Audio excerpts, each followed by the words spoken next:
Hadirin, di hadapan kita sudah ada Habib Umar, Masya Allah. Allahumma shalli Muhammad. Kita lihat sebuah tayangan akan kita putar bersama. Ya. Mengenai Habib Umar. Ada tayangannya? Silakan. Baik, sebelum kita mendengarkan kalimat-kalimat hikmah dari beliau, mari kita simak siapakah Habib Umar ini. Bagaimana peran dan sosok Sayyidil Habib Umar bin Hafiz di kancah internasional? Penasaran kan? Mari kita bahas. Guru beliau Habib Abdul Qadir mengutusnya untuk berdakwah di Indonesia. Di momen inilah terbukanya kembali hubungan Indonesia dan Hadramaut dengan membawa para pemuda dari Indonesia untuk dididik di lembaga pendidikan yang dirintis oleh Al-Habib Umar bin Hafiz dan kakanda beliau Al-Habib Ali Masyur bin Hafiz. Yang hingga sekarang lembaga pendidikan tersebut sangat dikenal di kancah internasional. Lembaga pendidikan tersebut bernama Darul Mustafa. Darul Mustafa telah mencetak puluhan ribu lulusan dari berbagai negara di seluruh dunia. Termasuk banyaknya murid beliau di Indonesia yang kini berperan mengajarkan Islam Ahlus Sunnah wal Jamaah dan Thariqah Alawiyah. Lalu seperti apa background keilmuan Sayyidil Habib Umar bin Hafiz hingga beliau menjadi rujukan para pencari ilmu di zaman sekarang? Karakter dan keilmuan beliau diraih tidaklah secara instan. Berbagai perjuangan dan tantangan beliau hadapi dengan keteguhan dan kesabaran yang kuat. Dalam kekokohan ilmu beliau mencakup berbagai cabang ilmu pengetahuan dalam Islam, seperti ilmu tafsir, ilmu hadis, ilmu fikih, dan ilmu tazkiyah. Di dalam ilmu tafsir Al-Quran bisa kita lihat di kajian tafsir di Darul Mustafa, bagaimana beliau mentafsirkan Al-Quran dengan pola tafsir beliau sendiri. Di dalam ilmu hadis, beliau seorang yang hafal hadis dengan sanad dan hukum matannya. Tak hanya tafsir dan hadis, dalam aspek ilmu fikih, semenjak wafatnya kakak beliau, Habib Ali Al-Masyur, Sayyidil Habib Umar menggantikan kakaknya sebagai mufti tarim. Beliau aktif mengajar kitab Al-Wasit, karya Imam Al-Ghazali di Baitul Faqih, dan semua kalangan mengetahui pengetahuan beliau tentang Al-Mazahibul Arba'ah, atau 4 mazhab yang selama ini kita ketahui. Sedangkan di dalam ilmu batin, ulama-ulama telah mengakui keluasan ilmu beliau, dan beliau menguasai seluk-beluk ilmu tazkiyah. Ini sangatlah nampak dan bisa kita jumpai dalam karya tulis beliau di dalam ilmu tazkiyah. Tak hanya batiniahnya saja yang luar biasa, bahkan pada zohir yang bisa kita lihat menggambarkan sosok beliau. Dari cara duduknya, cara bicaranya, cara jalannya, cara tidurnya, dan cara segala-galanya itu sesuai dengan apa yang dilakukan oleh Rasulullah SAW. Sudah tahu kan bagaimana sosok Sayyidil Habib Umar bin Hafiz? Lalu bagaimana peran Habib Umar bin Hafiz di kancah internasional? Di tahun 2005, Sayyidil Habib Umar ikut serta dalam penandatangan The Amen Message atau Risalah Aman, sebuah dokumen internasional yang berpengaruh dalam perdamaian dunia. Dan di tahun 2007, beliau ikut serta dalam penandatanganan di forum A Commonwealth Between Us and You.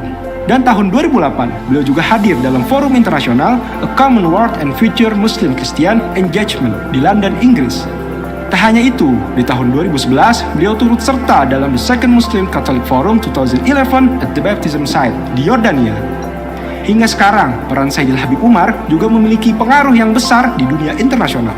Dan di tahun 2023, beliau terpilih di urutan ke-11 sebagai ulama pertama setelah 10 pemimpin muslim dalam The World 500 Most Influential Muslim 2023, atau 500 muslim berpengaruh di dunia yang dikeluarkan oleh The Royal Al-Bayt Institute di Yordania. Lantas, bagaimana peran Sayyidil Habib Umar bin Hafiz di negara kita, Indonesia? Sejauh apa perhatian beliau terhadap negara kita? Di tahun 2007, Sayyidil Habib Umar membentuk sebuah forum ulama yang bernama Majelis Al-Muwasalah. Tujuan utama dari majelis tersebut adalah menyatukan para ulama dalam menyampaikan amar ma'ruf nahi munkar agar mereka punya kesatuan kata dan visi dan tidak menjadikan dakwah Islamiyah sebagai alat politik, tujuan duniawi atau hal serupa itu, murni hanya untuk melanjutkan risalah para nabi sallallahu alaihi ajma'in. Hingga sekarang, Majelis Al-Muwasalah sangat berperan dalam menjaga perdamaian di Indonesia dengan menyelenggarakan berbagai forum, seperti forum lintas agama, dialog ilmiah, dan menjalin hubungan antar ulama. Tak hanya itu, Sayyidil Habib Umar sangat perhatian dengan dakwah di media. Hingga di tahun 2014, Sayyidil Habib Umar meresmikan sebuah saluran televisi yang bernama Nabawi TV. Pada saat itu, di momentum Tablik Akbar Majelis Rasulullah SAW di Silang Monas, Jakarta. Nabawi TV merupakan stasiun televisi yang menginduk kepada Al-Irsin Nabawi di Yordania yang dirintis oleh Al-Habib Muhammad bin Abdurrahman As-Segaf. Hingga sekarang, stasiun televisi ini masih berperan menyampaikan dakwah baik Al-Irsin Nabawi di Timur Tengah dan terkhusus Nabawi TV di negara kita, Indonesia. Saksikan rangkaian rihlah dakwah Sayyidil Habib Umar bin Hafiz di Indonesia mulai dari tanggal 19 sampai 23 Agustus 2023 hanya di Nabawi TV. Masih ada yang ingin kamu ketahui tentang sosok Sayyidil Habib Umar bin Hafiz? Komen di bawah, dan jika kamu merasa video ini bermanfaat, yuk di-share.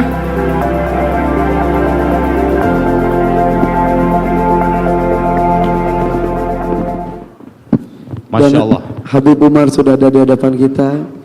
Baru Habib Umar saja sudah bergetar hati kita. Apalagi nanti kita bertemu dengan Rasulullah SAW. Masya Allah. Masya Allah. Baik. Habib Umar sudah bersama-sama dengan kita semua di sini. Tapi sebelumnya, teman-teman semuanya, kita akan mendengarkan lantunan ayat suci Al-Quran disampaikan oleh Cuping Topan dan juga Ustadz Sabto Wibowo. Beliau ini adalah penyandang tunanetra.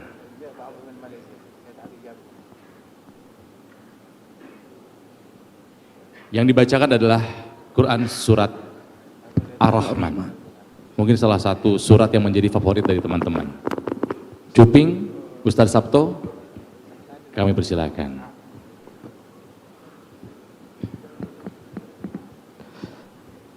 Izin Habib. Assalamualaikum warahmatullahi wabarakatuh.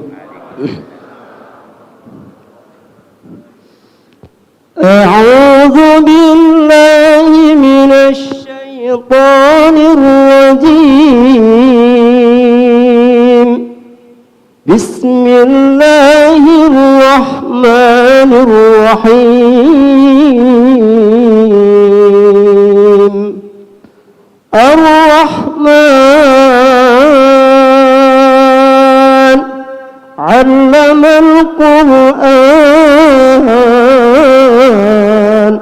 khalaqal insan, 'allamahul bayan. الشمس والقمر بحسبان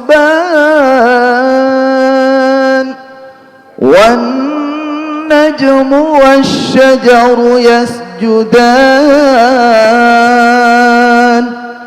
والسماء رفعها ووضع الميزان ألا تطغوا في الميزان وأقيموا الوزن بالقسط ولا تخسروا الميزان والأرض وضعها للأنام فيها فاكهة والنخل ذات الأكمام والحب ذو العصف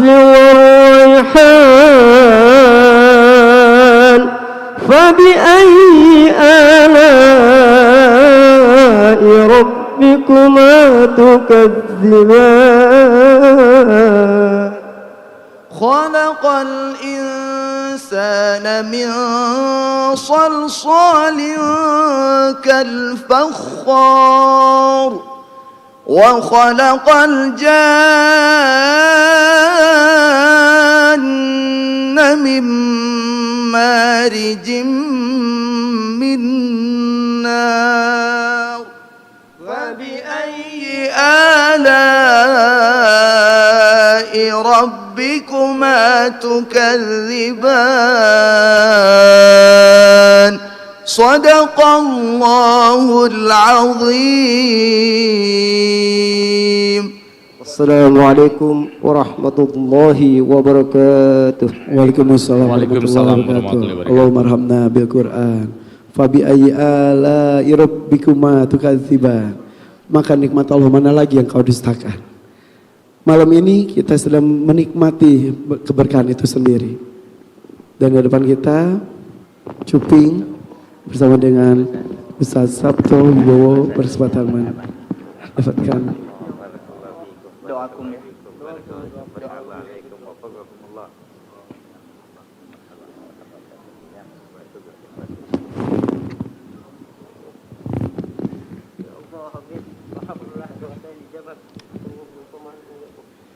Ada Habib Zindan bersama kita, juga Habib Ali yang akan membantu untuk menerjemahkan apa yang akan disampaikan oleh Habib Umar. Habib Zindan, mohon izin mungkin bisa diinformasikan kepada Habib Umar bahwa yang datang ini adalah artis, seniman, influencer, dan juga pengusaha.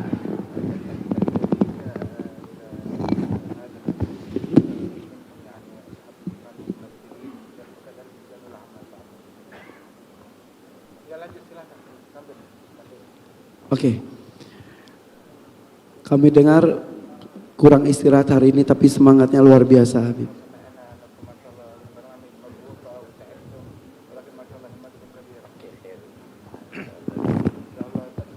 Kata Habib Umar, insya Allah capeknya dihabiskan untuk kebaikan dan hal yang mengandung manfaat. Dan ini adalah sebuah amalan yang sedikit, yang kecil. Baik, saya dan Irfan akan turun. Habib Zindan silakan untuk memimpin diskusi, kami akan membantu di bawah. Ya.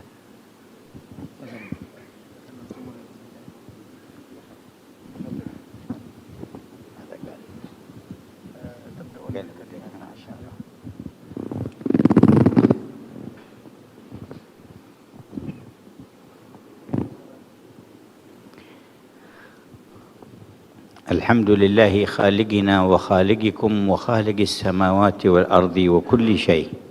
Alhamdulillah, Allah yang menciptakan kita, menciptakan langit dan bumi, menciptakan segala sesuatu. منهم مبتدأنا وإليه مرجعنا ومصيرنا. Daripada Allah kita datang dan juga kepada Allah kita akan kembali. وتشاركنا وإياكم في قضاء حياة على ظهر الأرض من هذا الجنس المكرم جنس بني آدم. Dan kita memiliki persamaan bahwasanya kita melalui fase kehidupan kita di muka bumi ini sebagai bagian daripada umat manusia, sebuah ras yang dimuliakan oleh Allah Subhanahu wa taala.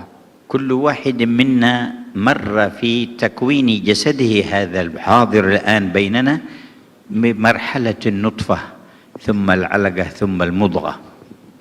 Setiap kita yang hadir di sini melalui proses daripada ciptaan yang diciptakan oleh Allah kepada kita adalah bermula daripada air mani, kemudian kepada darah, kemudian menjadi segumpal daging.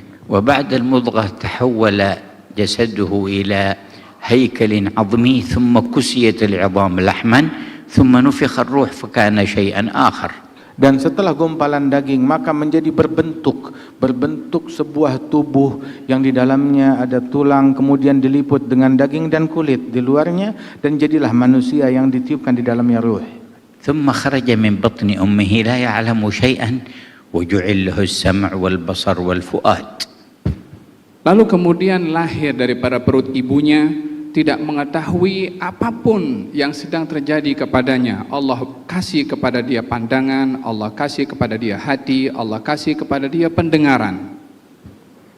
هذه المراحل التي مررنا بها كلنا ومر بها آباؤنا من قبل، من رتبها واختار أن تكون على هذا الوضع وهذا المثال وهذا المنوال.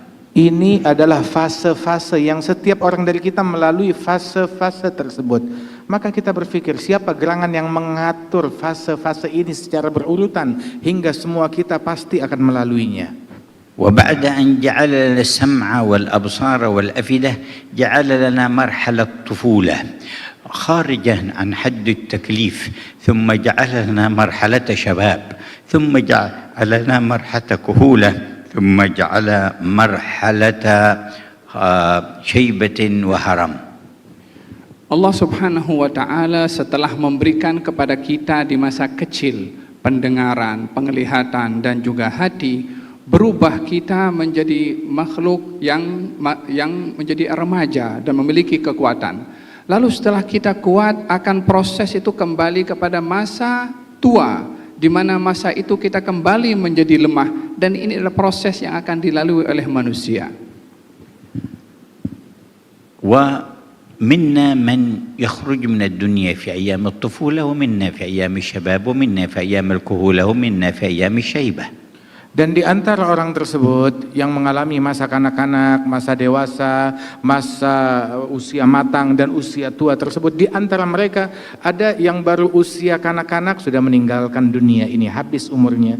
Ada di antara mereka yang sampai usia dewasa meninggalnya. Ada yang meninggalnya pada usia tanggung, ada lagi yang meninggalnya pada usia lanjut dan sepuh.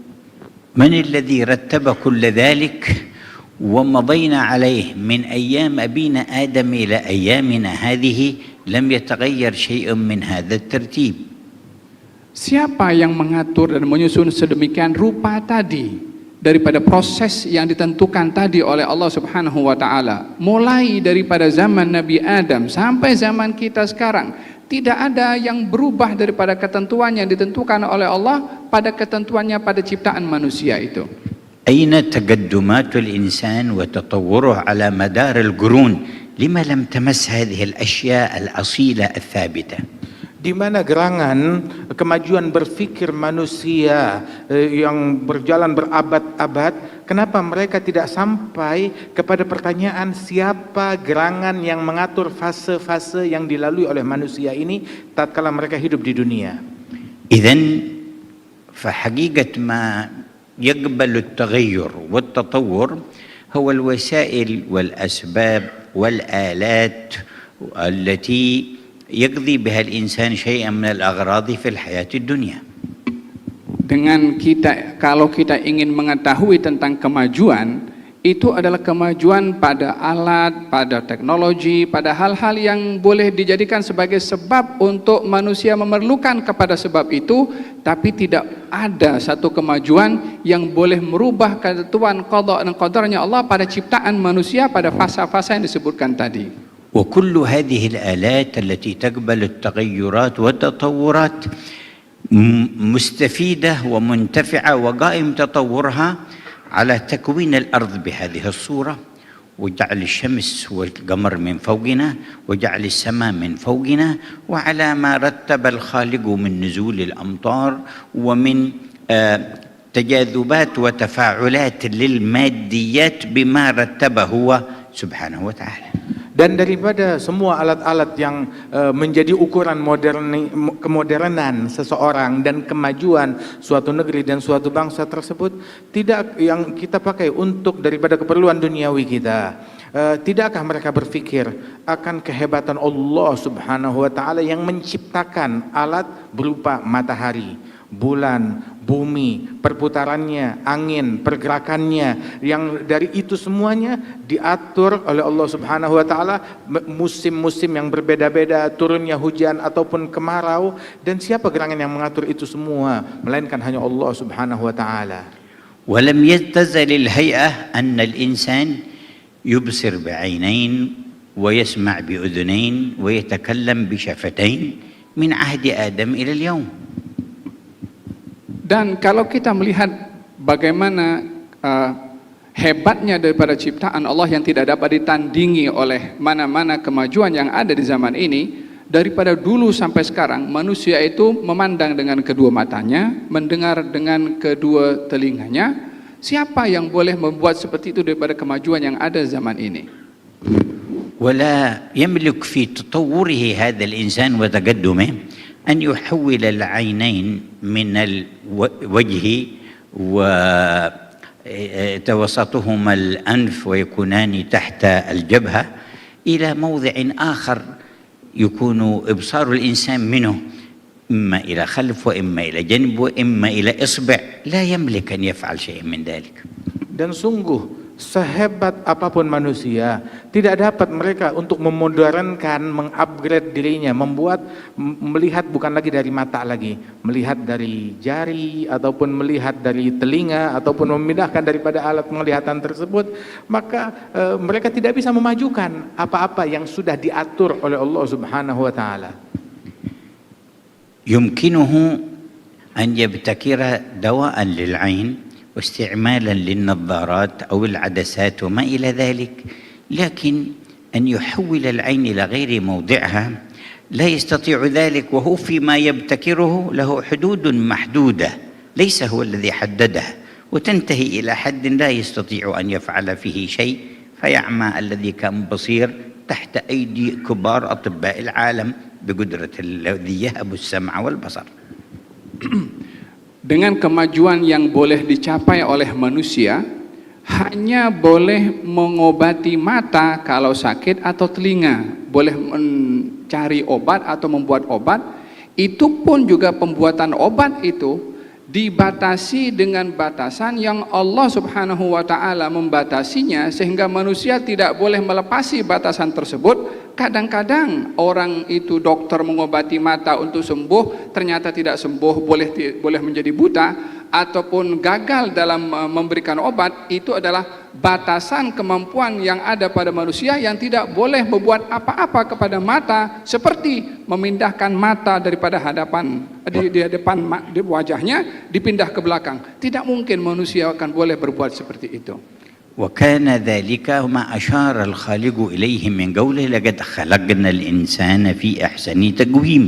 Dan itulah yang telah diisyaratkan oleh Sang Pencipta Subhanahu wa Ta'ala, bahwasanya dalam firman Allah, kami telah menciptakan manusia di dalam sebaik-baiknya bentuk. إذن فيجب أن نعلم أن تطوراتنا وتغيراتنا يجب أن يكون لها مجال معين وأن هناك ثوابت يجب أن تثبت. Dengan demikian kita mesti memahami dan meyakini bahwa kemajuan-kemajuan, kemodernan memiliki batasan-batasan tertentu yang tidak dapat melepasinya, dan di situ ada perkara-perkara, hal-hal yang prinsip yang ianya adalah mesti tetap menjadi prinsip yang dipegang. ذكرنا هذه الأمثلة في جسم الإنسان، ولكن وراء جسم الإنسان للإنسان قيم وللإنسان سلوك، فلا بد أن تكون فيه ثوابت ما يمكن أن تتغير بتغير الزمان، ولها بعد ذلك متغيرات وتطورات. Kami menyebutkan ini tentang dan memberikan contoh pada tubuh manusia. Tetapi manusia bukan sekedar tubuh, ada perangai, ada sifat, ada akhlak, ada perbuatan yang dia lakukan.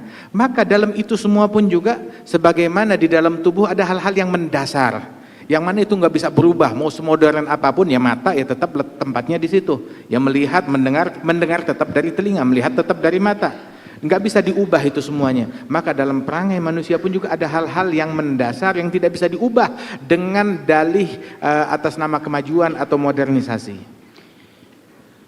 طوعت نفس قابيل ابن آدم مباشرة له أن يقتل أخاه هابيل بدوافع كانت عنده وتفاعلات نفسية استجاب لها فوقع في هذه الجريمة. وهذه الجريمة من تلك الأيام إلى اليوم لا تزال جريمة. فإذا وجدنا إنسان معنا يدعو إلى قتل النفوس من غير جرم ومن غير حق، أن تقول هذا تحول إلى فضيلة، نقول لا يمكن أن يقبل ذلك أصلا. Diceritakan di dalam Al-Quran bahwa hawa nafsunya Qabil memaksa kepada Qabil untuk membunuh Habil. Maka dilakukan tindakan pembunuhan itu oleh Qabil terhadap Habil.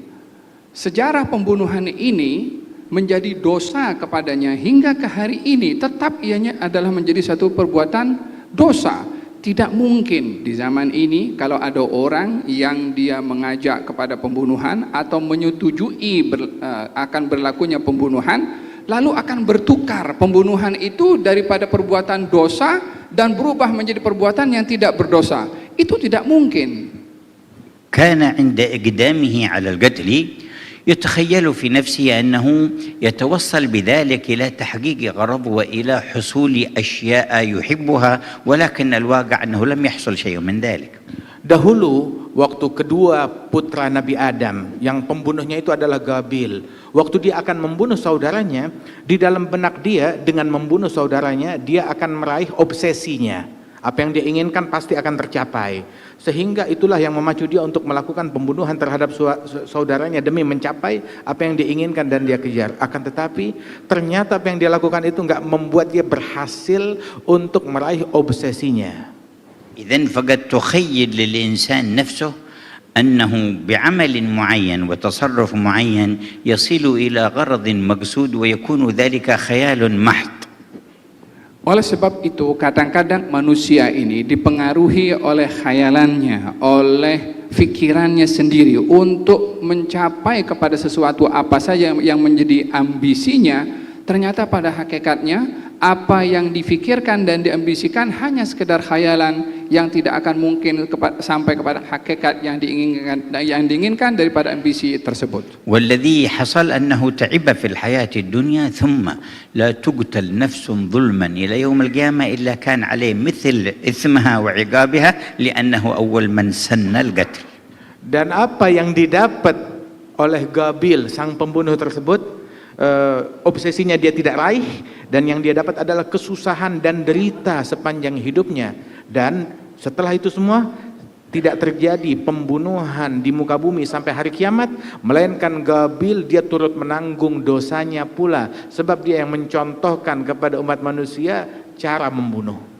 إذن في بعض رغبات الإنسان إن تمادى معها وخضع لها تؤدي به إلى شر وضر وهلاك. Dengan demikian kita dapat menyimpulkan bahwa kadang-kadang keinginan manusia itu kalau tidak dikawal, tidak dikontrol, kadang-kadang boleh membawa kepada diri manusia itu sendiri kepada kebinasaan terhadap dirinya karena semata-mata ingin memenuhi keinginannya. فما الميزان الصحيح ليميز الإنسان أن هذه الرغبات نافعة له مفيدة وأن هذه ضارة عليه؟ Apa gerangan neraca yang benar, yang dengan neraca tersebut seorang manusia dia bisa mengukur kalau suatu hal itu memberikan manfaat atau hal lain memberikan bahaya. Bagaimana cara kita menilai dan mengukurnya dengan neraca yang benar? مباشرة أعطى الله الإنسان سمعا وبصرا وعقلا وإدراكا وأنزل له منهجا من عنده افعل كذا ولا تفعل كذا. Maka Allah Subhanahu wa Ta'ala memberikan alat kepada manusia, yaitu pandangan, penglihatan, dan akal untuk memahami apa yang diperintah oleh Allah kepadanya. Buat ini, jangan buat ini. وبحسن استعمال العقل والسمع والبصر يهتدي الإنسان إلى ما يضره وما لا يضره مع نورانية وحي خالقه وتعاليمه. Bersama dengan menggunakan secara bijak dan baik akal, pandangan mata, dan pendengaran, dan bersama itu semua dengan ta'lim dan didikan dari Allah Subhanahu wa Ta'ala, maka manusia akan mengetahui apa yang baik baginya dan apa yang buruk. وكان من رحمة الله أن لم يبخل على عباده بهذا المنهاج، فبأول ما خرج آدم إلى الأرض أعطاه الله المنهاج وقال فمن اتبع هداي فلا يضل ولا يشقى. Dan bagian daripada rahmatnya Allah Subhanahu wa Ta'ala kepada manusia ini, dianugerahkan oleh Allah Subhanahu wa Ta'ala alat-alat untuk memahami seperti mata, penglihatan, dan juga akal fikiran untuk memahami. Diberikan oleh Allah Subhanahu wa Ta'ala bimbingan dan panduan yang bagi mereka mengikuti bimbingan dan panduannya Allah, petunjuknya Allah, maka dia tidak akan mungkin sesat. ثم لم يزل يبعث رسولا بعد رسول ونبيا بعد نبي حتى ختمهم بنبيكم الذي شرفكم الله به محمد بن عبد الله. Dan juga untuk memberikan neraca yang benar ini Allah Ta'ala mengutus nabi demi nabi. Setelah datangnya satu rasul, datang rasul yang lain, datang nabi yang lain, hingga ditutup dengan nabi dan rasul yang terakhir, nabi kita Muhammad sallallahu alaihi wasallam, nabi yang paling mulia. فبعث رحمة للعالمين. Beliau diutus oleh Allah dengan membawa rahmat kepada seluruh alam. من آمن به واتبعه رحمة له في الدنيا والآخرة ومن لم يؤمن به ولم يتبعه فهو رحمة له معجلة عسى أن ينقذ نفسه قبل أن يصير إلى العذاب في الآخرة. Barang siapa yang beriman kepada sang nabi dan mengikutinya, maka dia akan mendapatkan rahmat dari Allah dunia dan akhirat dan keberuntungan. Barang siapa yang tidak mengikuti dan tidak beriman kepada sang nabi, maka rahmat baginya di dunia dengan diberikan penundaan dan kesempatan, mungkin kelak dia akan beriman dan akan bertaubat dan akan mengikut kepada Nabi Muhammad sallallahu alaihi wasallam sebelum dia dikembalikan ke akhirat. لأنه حمل منهجا يحرم الظلم والاعتداء وأخذ حق الغير ويكرم الإنسان ويحرم احتقار المخلوقات بغير حق. Karena baginda Rasulullah itu diutus dengan membawa metodologi untuk melarang berbuat kezaliman, melarang menodai kehormatan orang lain, bahkan mengajak kepada manusia untuk saling hormat menghormati dan menegakkan keadilan dan juga kebaikan. Wa amara bihusnil jiwar wa da'a ila al-'afwi was-safh. فلم يكن نظام أحسن لتعايش بني الإنسان على مختلف أفكارهم من مثل هذا النظام. Dan ajaran Nabi Muhammad mengajarkan kepada kita bertetangga dengan baik, hidup bersama-sama bermasyarakat harmonis dengan baik, dan juga diajarkan juga untuk memberikan maaf, memaklumi dan memaafkan dan tidak banyak menuntut kepada orang lain. Dan betapa indahnya ajaran yang dibawa oleh baginda Nabi besar Muhammad sallallahu alaihi wasallam ini. وتحمل في سبيل تبليغ الناس هذا الأمر من الله تعالى مشاقا كثيرة وعدد حاولوا قتله، وأمسك بهم في آخر نقطة للتصرف في القتل، ثم دعا لهم وكان سببا لهدايتهم، وكان يستطيع أن يتصرف فيهم بقتل أو حبس ولم يفعل شيئا من ذلك. Di dalam menjalankan dakwah ini, baginda Rasulullah berhadapan dengan macam-macam dugaan, rintangan dan juga tantangan yang dilalui begitu berat oleh baginda Rasulullah, sehingga ada yang ingin membunuh kepada Nabi. Bahkan ada yang berusaha untuk mendekati sedekat-dekatnya dengan segala cara untuk membantai Nabi Muhammad SAW. Akan tetapi sikap beliau kepada mereka ini masih menyikapi dengan rahmah dan mendoakan kepada mereka, kepada Allah untuk mereka supaya mendapatkan hidayah, dan banyak daripada mereka yang mendapatkan hidayah disebabkan oleh karena doa Nabi tanpa membalasnya, tanpa menghukumnya, tanpa memenjarakannya, atau tanpa pun membalas dengan pembunuhan kepada mereka. يقول فضالة من قريش ترقبت فرصة لأقتل النبي صلى الله عليه وسلم وأعددت سيفي ومشيت خلفه في الطواف في عام الفتح ليخلو وحده فأضربه من خلفه، وبينما أنا قريب منه أهم بضربه وقف والتفت إلي. Berkata Fudalah yang berasal dari Quraisy bahwasanya ketika Rasulullah masuk ke kota Mekkah membawa kemenangan dan kemerdekaan bagi kota Mekkah tersebut, maka beliau Fudalah ini dia sudah menyiapkan pedang yang sudah dia asah, dan dia berpura-pura mendekat kepada Rasul sallallahu alaihi wasallam dengan pedang di balik bajunya, dengan belati di balik bajunya, untuk mencari kesempatan menghabisi dan membunuh Nabi Muhammad sallallahu alaihi wasallam dari belakang. وقال ماذا تحدث به نفسك يا فضالة؟ قلت لا شيء كنت أذكر الله. Nabi menoleh ke belakang kepada Fudalah dan bertanya, wahai Fudalah, apa yang kamu simpan dalam hatimu? Apa yang kamu bicarakan dalam hatimu sendiri? Maka dia dengan grogi dan mengatakan, tak ada, aku hanya berzikir saja kepada Allah Subhanahu wa taala. فتبسم صلى الله عليه وسلم ووضع يده على صدري. Maka Nabi hanya tersenyum menghadapi kebohongan dan niat buruk Fudalah. Tersenyum dan mendekat memegang dadanya Fudalah, menyentuhkan telapak tangan suci Nabi Muhammad ke dadanya Fudalah. قال ودع الله تعالى لي. Dan baginda Rasulullah mendoakan saya sambil memegang dada saya. فوالله ما رفع يده إلا وقد خرج الكفر وظلماته والحقد من قلبي وصار أحب الناس إليه. Dan sungguh demi Allah, tidaklah Nabi Muhammad mengangkat tangannya dari dada saya, melainkan telah hilang, telah luntur kekafiran, kegelapan dan niat buruk dari dalam hati saya, dan Nabi Muhammad menjadi orang yang paling saya cintai. وخرج مؤمنا قويا يتهيأ لدخول الجنة. Sehingga beliau menjadi seorang beriman yang sebenar-benarnya iman, sehingga bersedia untuk masuk syurga. مر على امرأة كان يغازلها ويخرج في الكلام معها أيام الجاهلية قبل إسلامه، قالت له هلم إلى الحديث، قال لا هذا كان قبل أن أسلم. أما اليوم آمنت بمحمد فأنا أتكلم معك كلاما صحيحا ليس فيه نية فساد ولا ضر ولا شر. أنا مسلم تبع محمد.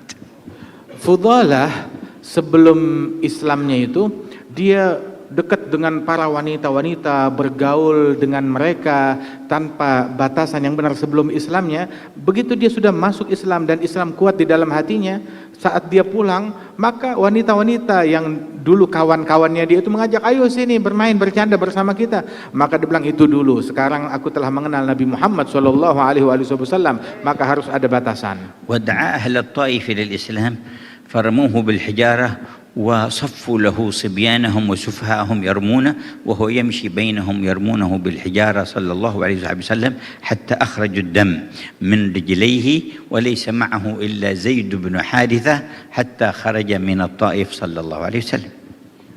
Di antara tantangan yang dilalui yang sangat berat oleh Nabi Muhammad SAW, beliau pergi ke Taif untuk berdakwah, akan tetapi mendapatkan penolakan yang begitu dahsyat sehingga berbaris dalam dalam dua saf untuk melempari Nabi. Sepanjang Nabi berjalan keluar daripada Taif, golongan orang-orang Taif, kanak-kanak yang remaja melempari Nabi sambil mengikuti Nabi berjalan, dilempari sampailah Nabi keluar ke kawasan wilayah Taif itu untuk berhenti untuk dilempar. فأرسل الله إليه جبريل ومعه ملك الجبال. Maka Allah Ta'ala utus kepada Nabi Muhammad malaikat Jibril, dan bersama malaikat Jibril ada malaikat lain yang ditugaskan untuk menjaga gunung. وقال ملك الجبال إن الله سمع رد قومك عليك وما قالوا فإن أحببت أن آخذ هذا الجبل وهذا الجبل فأطبقه عليهم فعلته. فقال لا ولكني أرجو أن يخرج الله من أصلابهم من يتولى هذا الأمر.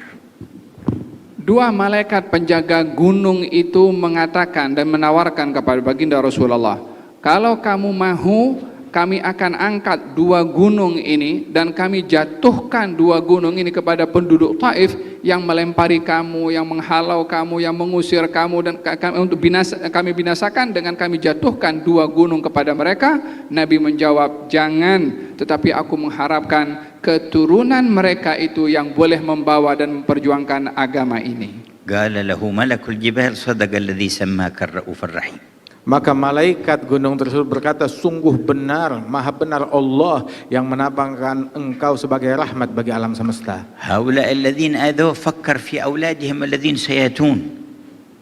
Mereka yang mengacau dan mengganggu, menyakiti Nabi dan melempari Nabi, itu dipikirkan oleh Nabi sampai kepada zuriyahnya dipikirkan. قد يكون بينك وبين صديقك وصاحبك محبة فما تفكر في أولاده، وإن فكرت في الأولاد الموجودين ربما بعض الشيء، وأما أولاد سيأتون ما تفكر في هذا وأنت تحبه، وهذا مع أعدائه ويفكر في من سيولد من الأولاد. Kita terkadang bersama teman kita kita baik kepada dia, sayang kepada dia, tapi belum tentu kepada anaknya. Kita memiliki hubungan baik atau sayang kepada anaknya. Pun kalaupun kita sayang, ya sayang kepada anaknya yang ada, bukan anak yang baru nanti akan dilahirkan. Akan tetapi Nabi Muhammad terhadap orang yang memusuhinya, dipikirkan kebaikan mereka oleh Nabi Muhammad. Bahkan keturunan mereka yang belum dilahirkan pun dipikirkan rahmatnya Allah untuk mereka oleh Nabi Muhammad SAW. ولما قتل المشركون 70 من أصحابه ومثلوا بهم وشجوا جبينه وجرحوا وجنتيه وشقوا شفته وكسروا رباعيته، قال بعض الصحابة ادعوا الله عليهم يا رسول الله، فقال اللهم اهد قومي فإنهم لا يعلمون. Dalam satu peperangan di mana sahabat Nabi 70 orang syahid dalam peperangan itu, lalu kemudian jasad mereka itu dilukai tubuh badannya satu demi satu oleh orang-orang musyrik, dan mereka pun ketika memerangi kepada Nabi, jasad Nabi terluka pada dahinya, kedua tulang pipi beliau pun terluka, bibirnya terluka, giginya pun juga terlepas, patah, giginya pun patah atau terlepas. Kemudian setelah itu semua yang terjadi kepada baginda Rasulullah SAW, mereka sahabat datang kepada Rasulullah, "Ya Rasulullah, doakan kepada mereka ini supaya dibinasakan oleh Allah." Maka Nabi mengatakan, "Tidak, justru aku mendoakan semoga Allah memberikan hidayah kepada mereka." الله. وجاءه يوما رجل كان منافقا فأدركه الله بالإيمان في قلبه، وجاء إلى النبي قال: يا رسول الله، الإسلام والإيمان ها هنا، أشار إلى لسانه، والكفر والنفاق ها هنا، وأشار إلى قلبه، فاستغفر لي، فاستغفر له رسول الله. Ada seseorang yang mana orang ini dikenal orang yang munafik.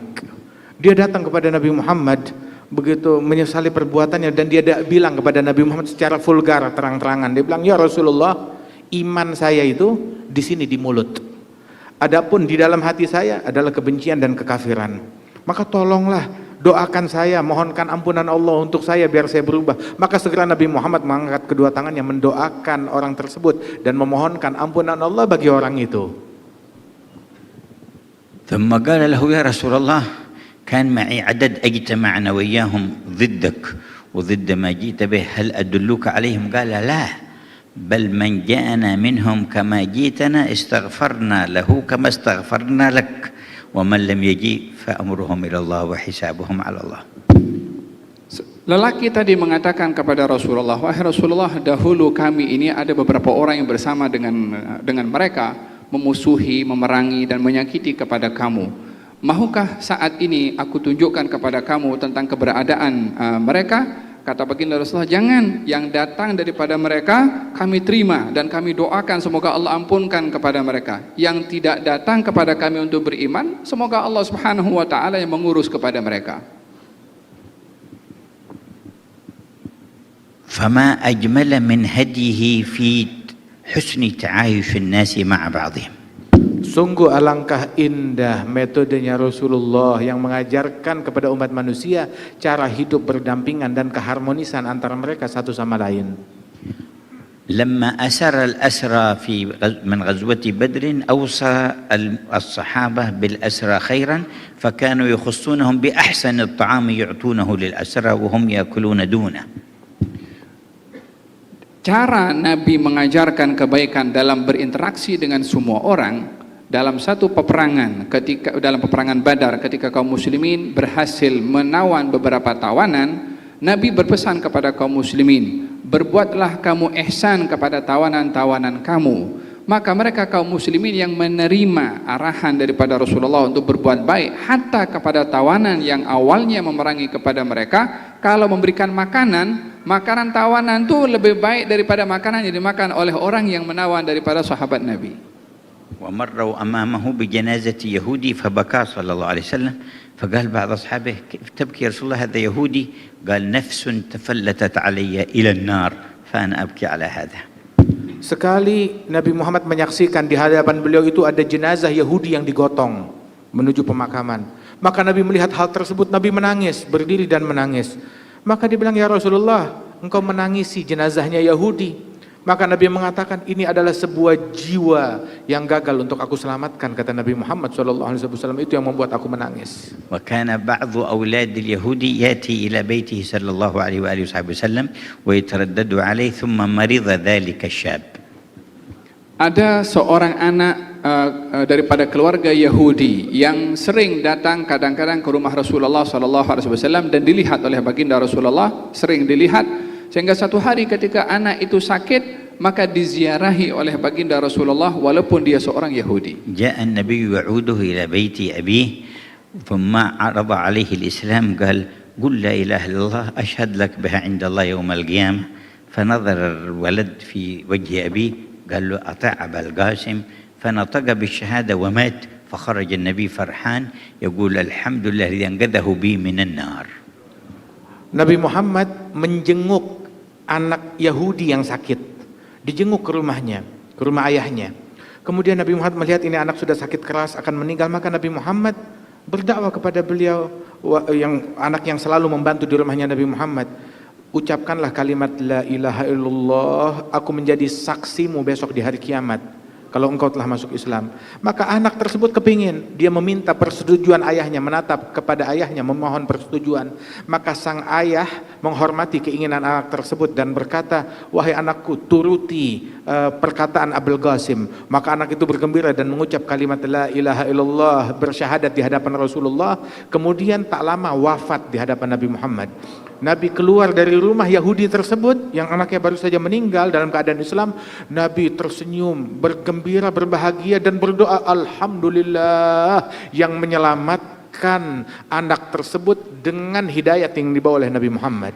إذا هذه رحمته باليهودي الذي أصحابه يؤذون النبي صلى الله عليه وسلم فكيف رحمته بمن يشهد أن لا إله إلا الله وأن محمد رسول الله. Kalau tadi itu adalah gambaran betapa kasih sayangnya Nabi kepada orang Yahudi yang tidak beriman kepada Nabi, sampai sedemikian rupa kasih sayangnya, kira-kira agaknya kasih sayangnya Nabi kepada orang yang beriman kepadanya dan sayang kepadanya bagaimana? فاسمعوا حقيقة من رحمته. Maka dengarlah sebuah hakikat dari rahmatnya. قال حياتي خير لكم ومماتي خير لكم. Beliau bersabda, kehidupan saya membawa kebaikan bagi kamu dan setelah kewafatan saya juga memberi kebaikan kepada kamu. قالوا حياتك خير لنا فكيف مماتك. Iya, wahai Rasulullah, hidupmu baik untuk kami. Tapi kalau engkau meninggal, kebaikan apa untuk kami dengan matinya engkau? قال حياتي خير لكم أشرع لكم الشرائع وأسن لكم السنن. Beliau mengatakan, kehidupan saya itu membawa kebaikan kepada kamu disebabkan saya datang membawa hukum hakam, membawa syariat untuk dijelaskan kepada kamu. ومماتي خير لكم تعرض علي أعمالكم فما وجدت من خير حمدت الله وما رأيت غير ذلك استغفرت لكم. Adapun matiku baik untuk kalian, sebab setelah aku wafat meninggal dunia, amalan-amalan yang kalian lakukan disampaikan laporannya kepadaku. Manakala aku dapati laporannya baik, bagus amalan kalian, maka aku bersyukur kepada Allah, bersukacita. Namun apabila aku dapati laporan amalan kalian lain daripada yang baik, tidak baik daripada amalan kalian, maka aku mendoakan kalian, memohonkan ampunan Allah bagi kalian. حتى في قبره وهو يستغفر لنا. Sehingga hatta di alam kuburnya beliau itu mendoakan pengampunan kepada Allah untuk kita. الليلة ليلة اثنين ويوم الاثنين يوم تعرض فيه أعمال الأمة على نبيها صلى الله عليه وسلم. Ini malam adalah malam Senin, dan Senin itu adalah hari di mana amalan umat disampaikan laporannya kepada Nabi Muhammad. وسيعرض عليه هذا الجمع وما دار فيه. Dan apa yang kita adakan majelis pada hari ini pastinya akan disodorkan kepada beliau. وكل صاحب خير منا في قلبه أو في عمله سيفرح منه ويحمد الله تعالى. Dan setiap kebaikan yang datang dari kita, walaupun itu berupa niat, yang apa yang ada di dalam hati kita ataupun perbuatan, itulah yang akan menggembirakan hati Nabi Muhammad pada hari Senin ini. وكل مذنب منا ومقصر سيستغفر له. Dan setiap orang daripada kita yang dia kurang dalam beramal atau mungkin tergelincir kepada dosa, dia pasti akan memintakan ampun kepada Allah untuk dia. وهو ينتظرنا أن نرد على حوضه المورود يوم القيامة. Beliau sedang menunggu kita hingga kita hari kiamat datang ke telaganya Rasulullah, menghadap dan melihat senyumnya Nabi Muhammad. ومن ورد على حوضه دخل الجنة معه. Siapa orang yang dia datang ke telaganya Nabi, pasti dia akan masuk ke dalam surga. وتخلد فيها في النعيم العظيم. Dan dia akan hidup abadi di dalam surga dengan kenikmatan yang agung. فهل يترك مثل هذا ويضيع ويسيب مقابل شهوة من الشهوات أو شيء حقير؟ Adakah anugerah yang begitu besar dan mulia tadi diabaikan, diketepikan, ditinggalkan karena hanya ingin memenuhi kehendak syahwat dan hawa nafsu yang hina? وقد جعل الله لنا المثال أمام أعيننا نرى أطفالنا قد يحبون شيئا يضرهم فإن لم ينتبه العقال منهم طعنوا أنفسهم أو فقعوا أعينهم أو حرقوا أنفسهم لأنهم يرغبون في شيء فيه ضرهم. Dan kita, orang yang berakal di antara kita, ketika melihat anaknya yang dia kasihi, kanak-kanak balita yang dia kasihi bermain dengan sesuatu yang bisa membahayakan anak tersebut, kita khawatir akan melukai matanya, melukai tangannya, ataupun juga membakar dirinya dengan hal-hal yang berbahaya, maka kita pasti akan mencegah mereka karena kita sayang dan cinta kepada mereka. فبالعقل وحسن استعماله والسمع والبصر نتنور بنور الله ورسوله فنترك ما يضرنا في دنيانا وآخرتنا. Maka dengan anugerah yang diberikan oleh Allah kepada kita, pandangan, telinga, pendengaran dan juga pemahaman, maka hendaklah kita gunakan sebaik-baiknya semua itu untuk meninggalkan apa saja yang boleh mengundang kemudaratan dan bahaya kepada diri kita sendiri. أنا فرح بلقائي معكم لأنكم أفراد من أمته. Sungguh saya malam hari ini sangat bergembira berjumpa dengan kalian, yang mana kalian, setiap individu kalian adalah bagian dari umat kekasih kita Nabi Muhammad. ويهمه شانكم. Dan beliau sangat mengambil berat penting akan perihal kamu semua. Ya Rasulullah mengambil berat terhadap kamu semua. وإذا وجد بيننا تآخي ومحبة وإرشاد إلى الخير فرح بذلك. Apabila beliau menemukan di antara kita persaudaraan, kemudian juga kasih sayang satu sama lain, dan juga tolong menolong dalam kebaikan, tidak diragukan Nabi gembira dengan berita itu dari فهو kita. أحرص علينا من أنفسنا ومن آبائنا وأمهاتنا. Beliau sangat mengasihi dan mengambil berat kepada kita semua, lebih daripada diri kita sendiri, lebih daripada orang tua kita terhadap kita. وأنا أرجو فرحه فلذلك فرحت بلقائكم والجلوس معكم. Dan saya karena memikirkan Nabi akan bergembira, itu yang menyebabkan saya gembira sekali duduk bersama kalian malam hari ini. وسامحونا على الإطالة واجمعنا الله وإياكم في كل مقام كريم. Saya mohon maaf kalau panjang dalam berbicara, dan saya memohon kepada Allah, moga-moga Allah Subhanahu wa taala kumpulkan kita semua di tempat yang mulia. وكل واحد منكم يمكن أن يسر قلب هذا النبي ويدرك سعادة الدنيا والآخرة من خلال عمله الذي هو فيه ومن خلال مكانه الذي هو فيه بنصيب من تقوى الله تعالى وفعل ما يحبه الله. Dan setiap individu dari kalian bisa menggembirakan hati Nabi Muhammad, bisa meraih keberuntungan dari Allah Subhanahu wa taala, walaupun dia tetap dalam posisi pekerjaan dia sekarang, di dalam kondisi dia sekarang itu, dia bisa meraih kebahagiaan Rasulullah, menggembirakan hati Nabi Muhammad, dan meraih keberuntungan dari Allah taala dengan mengambil sedikit bagian dari ketakwaan kepada Allah Subhanahu wa taala di dalam amalan yang dia lakukan. ولأن يهدي الله بك واحدا خير لك من حمر النعم. Dengan Allah menjadikan kamu sebab hidayah bagi seorang, itu adalah lebih baik pada diri kamu daripada mendapatkan seisi dunia ini onta merah. والله يجعل كل واحد منكم مفتاحا للخير مغلاقا للشر. Semoga Allah Ta'ala jadikan setiap individu dari kalian sebagai kunci-kunci yang membuka kebaikan dan yang menutup pintu-pintu keburukan. فأروا الله من قلوبكم نيات يحبها فمن نوى نية حسنة فتح الله له 70 باب من أبواب التوفيق. Tunjukkanlah oleh kamu semua kepada Allah daripada niat-niat yang baik dalam hati kamu sendiri. Dengan kamu memiliki niat yang baik satu, Allah akan bukakan pintu-pintu, 70 pintu daripada taufik Allah kepada kamu. يا من أكرمتنا بالاجتماع هنا أكرمنا بالاجتماع على حوض نبيك يوم القيامة. Ya Allah yang telah memuliakan kami hingga dapat berkumpul pada malam hari ini di tempat ini, muliakanlah kami semua yang hadir agar dapat berkumpul bersama Nabi Muhammad di telaganya kelak di akhirat, ya Allah. Baik. Insya Allah ya, kita akan dipertemukan kembali berkumpul seperti ini, bertemu dengan Rasulullah SAW. Amin rabbal alamin. Hadirin, ikhwan dan akhwat, silakan. Sudah ada 2 mikrofon di depan kita. Ya. Anda yang ingin bertanya, silakan langsung berbaris di depan mikrofon. Oke, tenang sebentar, supaya teratur. Nanti kita akan atur urutannya. Yang pertama dari sini dulu ya. Ya, Saya ada lihat, kita baris bisa melihat laki-laki, ada baris perempuan. Silakan Ya. Langsung saja berbaris di balik mikrofon tersebut. baris di belakangnya boleh ya, tapi nanti urutannya gantian kiri kanan ya. Oke. Boleh Bapak dan Ibu sekak dulu air mata. Semuanya luar biasa hari ini ya, Ya. mendengarkan ini ya. Oke. Kalimat kepada Habib Umar ya. Kita meminta karena tampaknya penanya ini cukup banyak, mohon langsung to the point ke Langsung to materi the point. yang ingin ditanyakan. Ya, jadi tidak terlalu banyak kalimat yang berbunga-bunga. Baik, Habib, kita beri kesempatan buat izin. yang pertama dari yang laki-laki. Sudah nyala mikrofonnya? Ya sudah, oke. Boleh dinyalakan? Boleh, mangga silahkan. Sudah.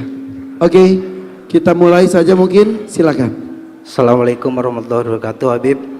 Salam. Izin bertanya, Bib, karena saya ini kan pemuda yang memulai tobat ya, Bib ya. Tapi saya itu disajikan dengan pengajian-pengajian yang banyak menjelek-jelekan satu sama lain di antara mereka di pengajian-pengajian mereka, Bib. Dan ketika saya membuka sosial media, banyak juga konten-konten dakwah yang saling menjelekan satu sama lain, Bib. Jadi saya itu harus seperti apa, Bib? Karena saya ingin masuk surga, tapi saya bingung seperti apa caranya, Bib. Baik. Terima kasih. Terima kasih. ولكن استمع إلى بعض المجالس في هذا المجالس كل واحد يعتذر الآخر. لما فتحت وسائل التواصل كذلك رأينا تضاربات في الاعتبارات فيما بين كيف نبدأ توبة هذا لا نحتقر أحد. نعم. وجود هذا الخاطر في قلبك رسل من رسل النور الرحمن سبحانه وتعالى أرسله إليك، فلبي نداءه سبحانه وتعالى، ومن أجله جل جلاله وتعالى في علاه لا تتأخر عن التوبة ولا تحتقر أحدا من خلقه لأنهم صنعته وهو الذي صنعهم. Keberadaan fikiran ini di dalam hatimu itu adalah sebuah kiriman dari Allah Subhanahu wa taala, kiriman cahaya dari Allah Subhanahu wa taala untuk menarik engkau kepadanya.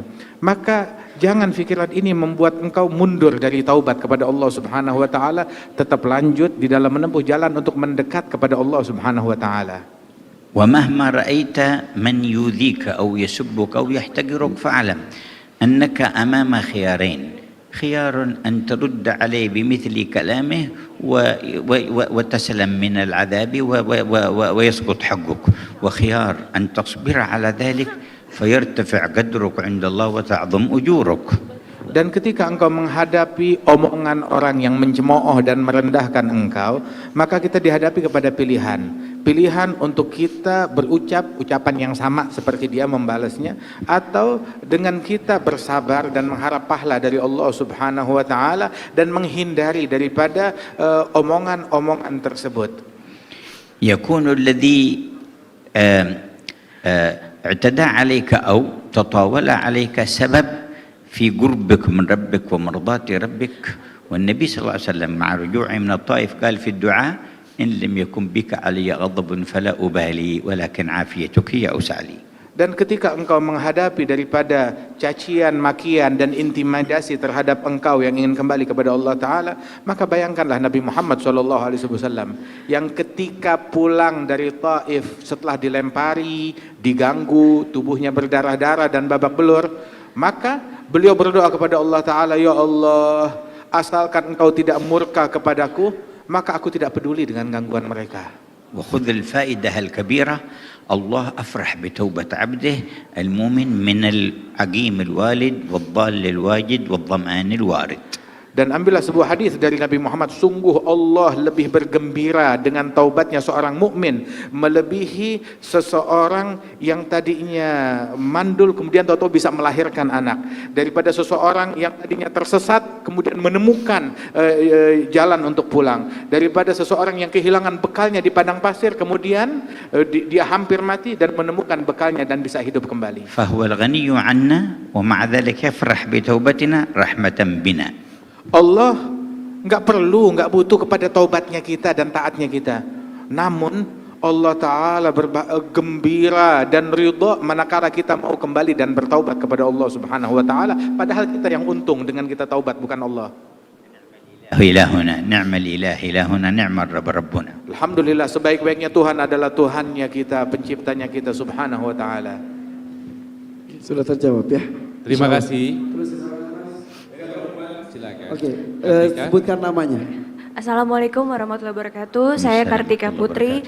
Izin sebelumnya untuk para guru-guru kami, Habib Cindan dan juga Habib Ali, wabil khusus Habib Umar bin Hafiz. Saya pernah jauh-jauh ke Yaman, tapi Allah gak izinin untuk ketemu beliau. Tapi hari ini dibantu oleh sahabat saya sejak pertama kali saya hijrah di Thai, mempertemukan saya dengan beliau, dan alhamdulillah saya bisa memandang wajah guru-guru kami. Semoga Allah panjangkan umur beliau dan selalu membimbing kita untuk sama-sama kumpul di surganya Allah. Pertanyaan saya, mungkin dari pertanyaan saya akan dibenci, saya akan tidak disukai, tapi saya melakukan ini lillahi ta'ala karena saya sayang dengan mereka-mereka. Sebagai public figure dan influencer, saya mau bertanya bagaimana sikap kami Habib dalam melihat perkembangan LGBT yang sangat meresahkan di media sosial, di televisian, di mana-mana. Dan kami tidak ingin keturunan kami mengikutinya dan menjadi celaka, bahkan kami tidak mau menerima azab Allah. Bagaimana kami bisa melakukan syiar yang seperti Habib ajarkan dengan kelembutan, tanpa benci, tanpa kekasaran, dan tetap dengan semua ilmu yang Habib berikan. Yang kedua, bagaimana juga sikap kami sebagai muslimah, khususnya influencer, menanggapi orang yang dengan sengaja merendahkan Islam dengan atribut Islam, menggunakan atribut Islam dan melakukan kemaksiatan depan umum, memposting secara besar-besaran dan memviralkan itu semua. Kami juga ingin melakukan itu dengan kelembutan, tidak menjadi pecah belah, tidak menjadi hal-hal yang menjadi fitnah di kemudian hari. Dan yang ketiga, doain saya Habib, saya bisa menjadi wanita soleha, istri soleha buat suami saya Habib Usman, dan juga saya menjadi wanita soleha untuk anak-anak saya kelak. Terima kasih Habib. Wassalamualaikum warahmatullahi wabarakatuh. Waalaikumsalam warahmatullahi wabarakatuh. Terima kasih Kartika Putri.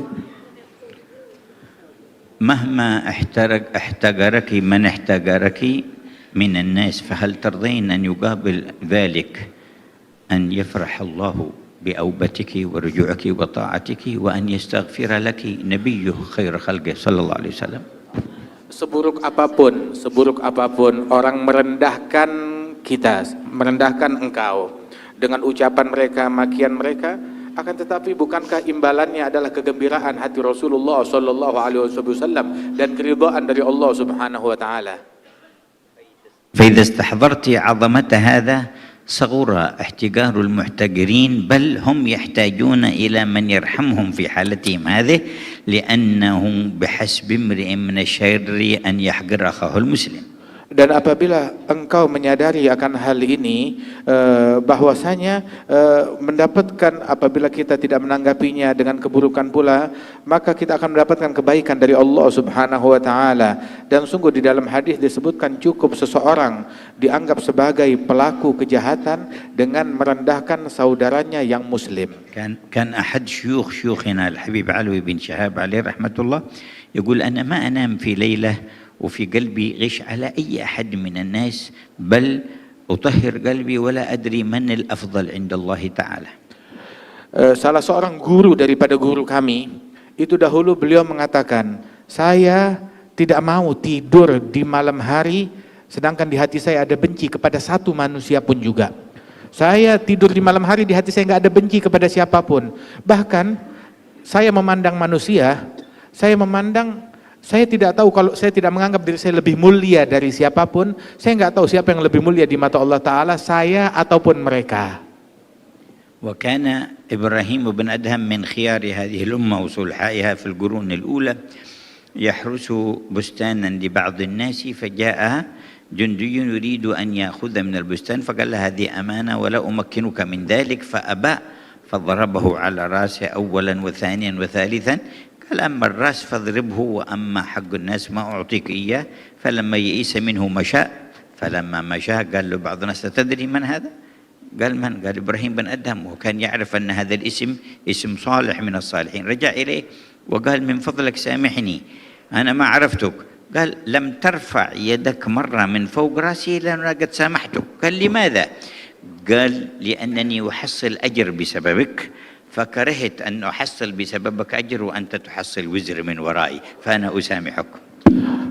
Ada suatu kisah yang unik. Al-Imam Ibrahim bin Adham. Ibrahim bin Adham ini dulu dia sempat bekerja sebagai penjaga kebun. Ada seorang, istilahnya apa ya, seorang yang arogan atau preman begitu, daripada petugas-petugas yang mencari pungli. Dia datang kepada Ibrahim bin Adham dan meminta buah dari kebun yang dia jaga. Bukan milik Ibrahim bin Adham. Dia bilang, saya minta buahnya. Maka dia bilang, ini bukan milik saya tidak akan berikan kepada engkau. Maka orang itu pun memukul Ibrahim bin Adham, memukul mukanya, ditampar. Sekali, dua kali. Dia bilang, silakan pukul kepala saya, adapun haknya orang tidak akan saya berikan kepada engkau. Sampai berkali-kali, akhirnya orang ini melihat Ibrahim bin Adham tetap dengan pendiriannya, sudah ditinggal, dia putus asa. Saat dia pergi, tahu-tahu ada orang yang melihat dia dari kejauhan memukuli Ibrahim bin Adham. Dia bilang, tahu gak yang kamu pukuli itu siapa tadi? Bilang, siapa gerangan orang itu? Itu adalah seorang wali besar yang namanya tersohor, namanya Ibrahim bin Adham. Orang ini terkejut, oh itu Ibrahim bin Adham yang terkenal itu akan kesolehannya. Maka dia datang kepada Ibrahim bin Adham, maafkan saya karena telah melakukan perbuatan buruk kepada engkau. Dia bilang, sesungguhnya adapun maaf bagimu, tidaklah engkau saat memukul saya itu tangan lepas dari pipi saya, melainkan tidak terlepas, melainkan aku telah memaafkan engkau. Ditanya, kenapa engkau mudah sekali memaafkan saya sedemikian rupa? Maka dia menjawab, kata Ibrahim bin Adham, saya tidak mau ketika interaksi yang terjadi antara kita, engkau mukulin saya dapat pahala berkat engkau mukulin saya. Saya nggak mau ngebales dengan engkau mendapat dosa gara-gara memukuli saya. Maka saya harus memaafkan engkau saat itu juga. Wa amma atba'ukum man sami'tum minhum ihtigaran lidinin aw ghairihi fa antum umana irhamuhum wa tasharrafu bi an tanubu an Rasulillah في التلطف بهم والرحمة وحسن البيان لهم لحتى لا يقعوا فيما يهلكهم في الدنيا والآخرة. Adapun media yang sampai kepada kita dari orang-orang yang merendahkan daripada agama ini, maka mereka adalah orang-orang yang buta akan agama ini yang perlu patut kita kasihani. Dan kita rahmati orang-orang tersebut karena telah memberikan persepsi, mendapatkan persepsi yang buruk tentang agama ini. Maka rahmati dan kasihani mereka dan berharap agar hidayat Allah Ta'ala datang kepada mereka sekalian. فلا تبخلوا عليهم بالنصيحة وتشرفوا أن تكونوا بذلك نوابا عن صاحب الرسالة صلى الله عليه وسلم الذي قال بلغوا عني ولو آية. النصيحة التي تجمع بين اللطف والرحمة والجد والحزم. Jangan pelit kepada orang-orang tersebut untuk memberikan nasihat. Nasihat yang bagaimana? Nasihat yang menggabungkan dua hal. Nasihat yang terbungkus dengan kemasan rahmat, kasih sayang dan cinta dan ketulusan, akan tetapi juga dengan prinsip dan ketegasan. ربما يصغون للواحد منكم أكثر مما يصغون لمن ينصحهم من غيرهم أو من عالم أو غيره فتكون أنت المؤثر فيهم وأنت السبب لنيل الدرجة عند الله.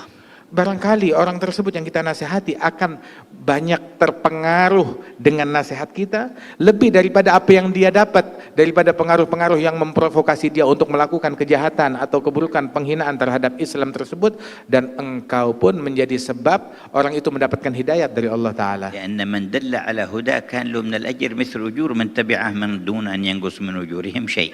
Sebab yang mengajak orang kepada kebaikan dan hidayat, maka dia akan mendapatkan pahala seperti pahala orang yang mengikuti nasihatnya dia tanpa mengurangi pahala orang tersebut. Intinya jangan pernah lelah untuk berbuat kebaikan. Seperti itu mungkin ya, menghadapi apapun itu. Seperti itu mungkin. Lanjut silakan. Baik, silakan Faang berikutnya. Assalamualaikum warahmatullahi wabarakatuh. Waalaikumsalam warahmatullahi wabarakatuh. Marhaban ya Habib, marhaban ya Habib. Ahlan wa sahlan. أنا هذا من الممثل من إندونيسيا. أنا بعد من الممثل في إندونيسيا. وأنا كذلك عندي الولد الآن يدرس في تريم. هذا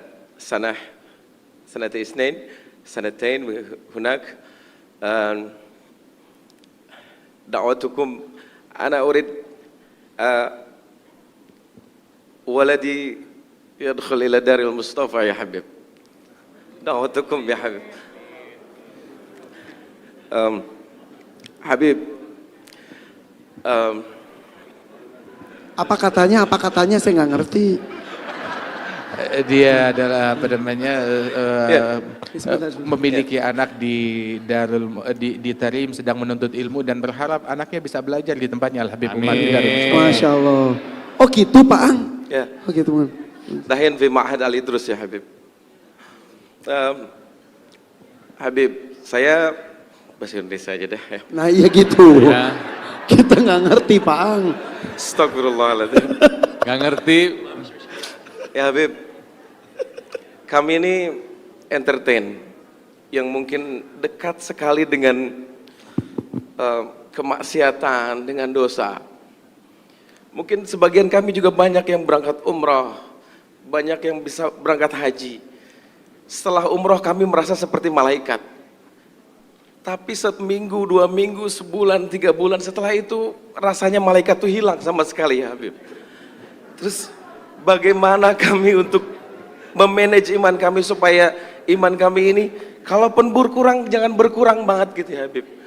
Bagaimana cara memanage? Karena satu sisi dengan datangnya Habib datang ke sini, ini wallahu rabbul ka'bah Habib, ini menambah kecintaan kami sama Rasulullah kepada Habib, ini menambah kecintaan kami sama Rasulullah. Berikan kami amalan atau cara bagaimana kami memanage iman kami ya Habib. Oke. Syukran ya Habib. Terima kasih Pak. Assalamualaikum.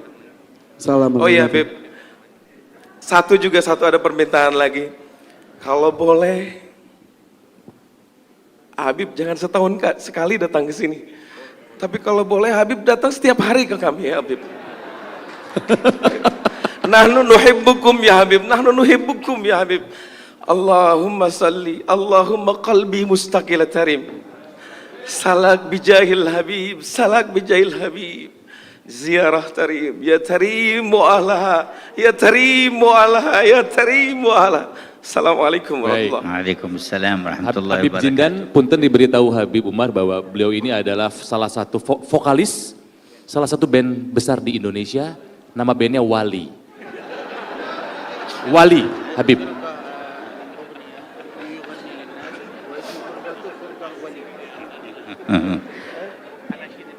Barakallahu fika wa fi waladik.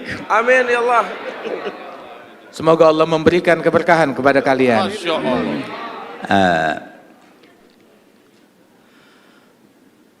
ما ذكرتموه فإن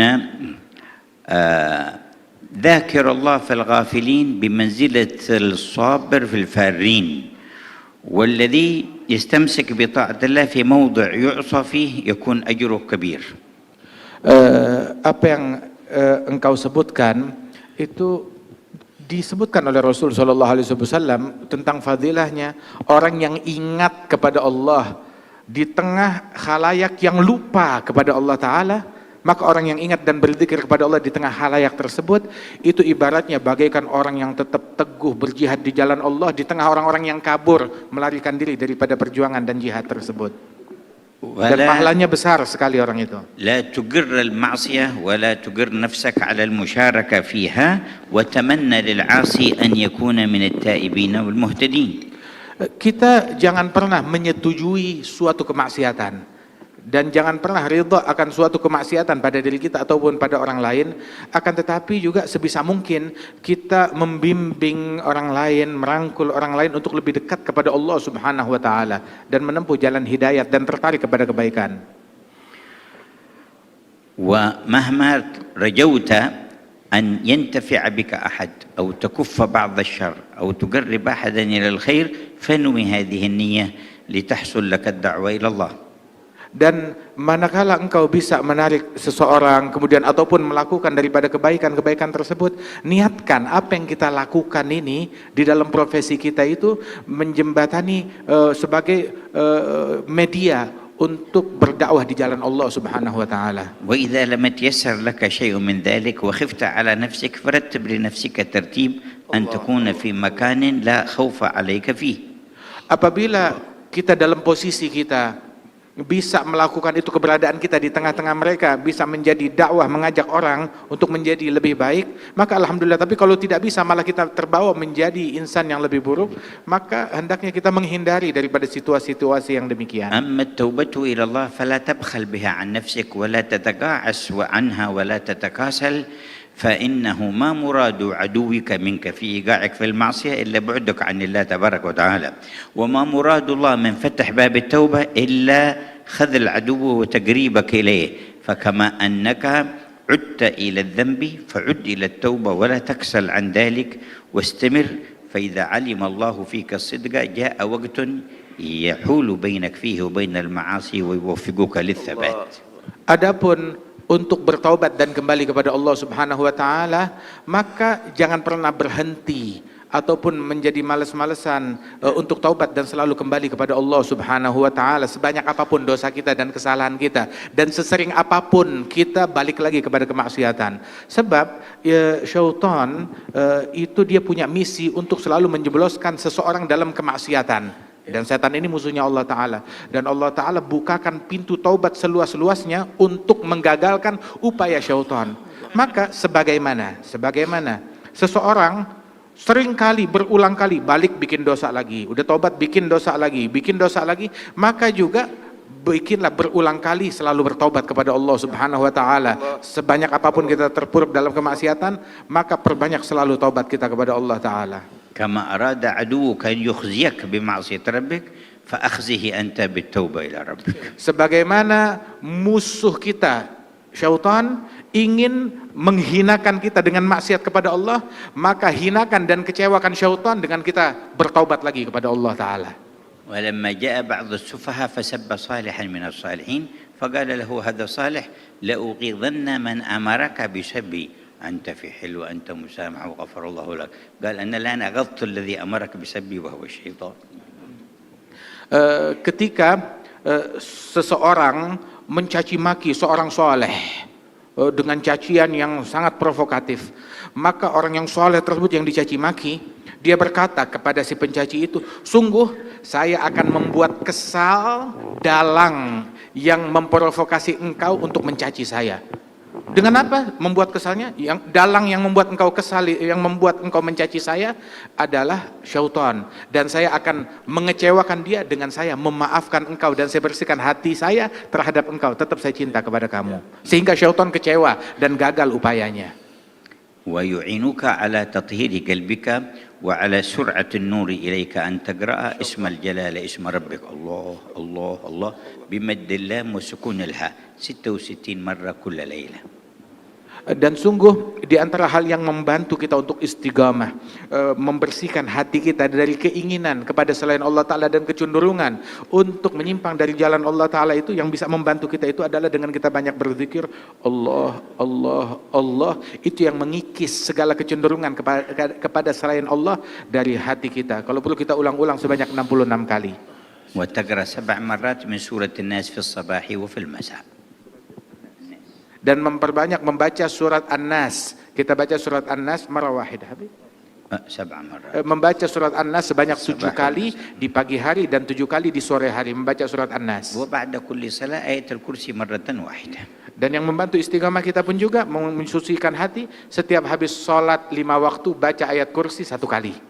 ومرحبا بولدك يكمل دراسته في دار العيدروس ويتحول إلى دار المصطفى. Dan saya menerima anakmu apabila dia sudah menyelesaikan pelajarannya di Darul Aidrus, dia boleh datang kapan waktu ke Darul Mustafa. وأنت في وقت تزور دار المصطفى ويكون حالك أحسن وأحسن. Dan kamu nanti suatu waktu insya Allah bisa datang berziarah ke Darul Mustafa, dan keadaanmu insya Allah akan jauh menjadi lebih baik dan makin dekat lagi kepada Allah. Amin ya Allah, amin ya Allah. Baik. Faang, kenapa? Habib, نرجو أن تأتي سنة الآتية مثل هذه يا حبيب. إن شاء الله كلما جينا وجدنا الفرصة نعقد الاجتماع معكم إن شاء الله تعالى، وكذلك في أوقات أخرى ينوب عنا من أحبابنا وأخواننا من يجالسكم في الله تعالى. Amin. Insya Allah nanti kapan waktu kita datang ke sini lagi, dimudahkan waktu bisa berjumpa lagi, duduk bersama-sama, dan juga insya Allah majelis yang semacam ini tidak selesai di sini saja, tetapi berkelanjutkan dan di follow up untuk kedepannya. Oke, maaf Bib, tadi pertanyaan dari Kartika Putri belum terjawab mengenai bagaimana dengan maraknya LGBT, lamkin bakta LGBT, dan juga takutnya diterjemahanku sama Arab. Oke. Ya, dari senyumnya Habib Umar, Faang memang benar yang tahu wali hanyalah seorang wali ya. Beda. Dan kalau misalnya nasihat dari Habib Umar jadi lirik lagu jangan lupa royalti buat beliau. Oke. Terus satu lagi tadi bagaimana melihat orang dengan atribut keislaman tapi melakukan kemaksiatan. Contoh maaf, ada misal pengajar atau ustadz tapi maaf ya, memperkosa santrinya atau orang yang menggunakan jilbab tapi menggunakan kemaksiatan.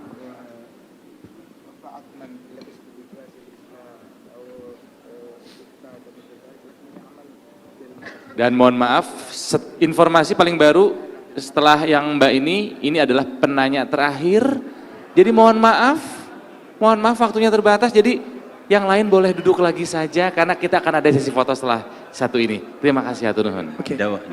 دواء ذلك كله ما قال الله تعالى والذين إذا فعلوا فاحشة وظلموا أنفسهم ذكروا الله فاستغفروا ذنوبهم ومن يغفر الذنوب إلا الله ولم يصروا على ما فعلوا وهم يعلمون. Cara untuk menghadapi masalah perbuatan kita kepada Allah daripada dosa yang kita lakukan, apa saja bentuk dosa itu adalah dijelaskan oleh Allah di dalam Al-Quranul Karim yang bermaksud mereka orang-orang yang melakukan perbuatan keji mengingati Allah atau dia insaf dan kembali kepada Allah lalu bertaubat kepada Allah dan tidak kembali melakukan dosa yang ia lakukan itu, maka mereka yang demikian ini akan mendapati Allah Maha menerima taubat dan mengampunkan mereka.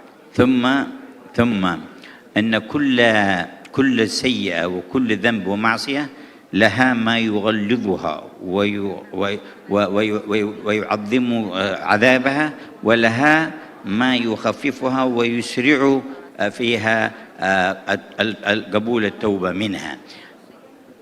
فمما يخففها كراهة هذه المعصية والندامة عليها وسرعة الاستغفار والعزم أن لا يعود لمثلها. ومما يغلظها أن يتظاهر بالخير والصلاح أو يلبس زي الصالحين لأجل الوصول إلى الفجور ولأجل أن لا يظن به الناس الشر أو أن يحول هذا الأمر إلى اعتقاد أنه لا شيء عليه فيه ويستخف بالمعصية، فهذا أسباب مضاعفة إثمها. Dosa itu kalau dilakukan, kadang-kadang dosa itu boleh menjadi satu hal yang mengundang bahaya yang besar bagi pelakunya, dan kadang-kadang dosa itu boleh menjadi kecil bagi pelaku dosa itu, bergantung kepada cara menyikapi kepada dosa tersebut. Dosa itu akan menjadi kecil dan akhirnya pelaku itu akan meninggalkan kalau pelaku dosa itu membenci kepada dosa itu. Untuk meninggalkan dosa hendaklah ada rasa tidak suka kepada perbuatan maksiat atau perbuatan yang boleh mengundang kepada dosa. Sikap seperti ini, sikap benci dan tidak suka kepada dosa, boleh membantu kepada seseorang itu untuk melihat dosa itu rendah dan hina untuk dia meninggalkannya. Tapi sebaliknya, dosa itu akan menjadi satu hal yang besar dan berbahaya kepada seseorang kalau seseorang itu memakai pakaian, yang pakaian itu secara zahirnya pakaian itu menunjukkan orang ini orang baik, orang alim, orang yang soleh, tapi justru dia bersembunyi di balik pakaiannya itu melakukan perbuatan dosa, dan ini bahagian daripada hal yang menyebabkan dosa itu jadi besar. Yang kedua adalah kalau seseorang itu melakukan dosa dan juga dia merasa bangga atau merasa tidak berdosa ataupun terus dengan melakukan dosa, maka ini juga akan menjadi sebab seorang itu menjadikan dosanya adalah sangat berbahaya dan mengundang hukuman yang besar kepadanya. والمؤمن يرى ذنبه كالجبل يخاف وقوعه عليه والمنافق يرى ذنبه كذباب وقع على أنفه فأطاره هكذا. Dikatakan bahwasanya orang beriman itu kalau melakukan dosa, beratnya atau dirinya merasa bersalah dan berat dengan dosa seakan-akan gunung itu diletakkan di kepalanya. Tapi orang munafik kalau melakukan dosa, dosa itu dianggap umpama lalat di wajahnya yang hanya ditepis seperti ini, yakni tidak mengindahkan kepada dosa itu. وفي الحديث من سرته حسنته وساءته سيئته فذلك المؤمن. Di dalam hadis dinyatakan bahwasanya siapa orang yang dia merasa gembira dengan perbuatan baiknya dan merasa tidak suka dengan perbuatan salahnya, maka dia adalah seorang yang beriman. كما أن لكل طاعة ولكل حسنة ما يضاعف أجرها ويعظم ثوابها ولها ما يحبط ثوابها. Dan seperti taat itu, ketaatan itu ada kalanya menjadi sebab kepada orang itu dilipat gandakan pahalanya oleh Allah Subhanahu wa taala. Demikian lawannya daripada dosa yang boleh menjadi sebab digugurkannya pahala itu. فتعظم ثوابها بالإخلاص فيها والتواضع من صاحبها. Dan untuk kita mendapatkan pahala itu adalah dengan sungguh-sungguh dan dalam bertaubat dan juga bertawadhu. ولا يرى نفسه فوق غيره ممن لم يعمل هذه الطاعة التي عملها. Dan tidak melihat dirinya lebih baik daripada orang lain yang tidak beramal seperti amalnya. Orang yang baik itu tidak akan melihat amalnya dibandingkan dengan amal orang lain. ويحبط ثواب الطاعة والحسنة أن يعملها رياء أو يتكبر بها ويعجب ويرى نفسه فوق الناس. Dan di antara hal yang tidak baik bagi seseorang adalah kalau dia beramal amal yang baik, tapi dia sombong, dia menunjuk-nunjuk dalam perbuatan amal baiknya. وفي الحديث القدسي يقول الله أنا عند المنكسر قلوبهم من أجلي. Dalam hadits qudsi Allah Subhanahu wa taala berfirman, saya akan berada di hati orang yang sedang insaf untuk bertaubat kepada saya. والخلاصة أن على المؤمن أن لا ييأس ولا ينقطع عن ربه ولا يترك التوبة حتى يعلم الله صدقه فيكشف عنه ظلمات الذنوب. Kesimpulannya adalah kepada orang yang beriman, jangan sekali-kali putus asa, jangan sekali-kali berhenti untuk bertaubat dan bersungguh-sungguh untuk kembali kepada Allah, dan dengan kesungguhannya kembali dan bertaubat kepada Allah akan dibantu oleh Allah untuk diangkat segala perbuatan dosanya. فلا ينقطع المؤمن عن ذكر الله تبارك وتعالى وعن الحرص على الجماعة في الصلوات وسيأتي له الخير شيئا فشيئا. Dan hendaklah bagi seorang beriman itu tidak putus daripada sering berzikir kepada Allah dan juga menjaga salat berjamaah terus berterusan. Baik, terima kasih. Dan ini adalah penanya terakhir. Silakan, Mbak. Baik. Bismillahirrahmanirrahim. Assalamualaikum warahmatullahi wabarakatuh.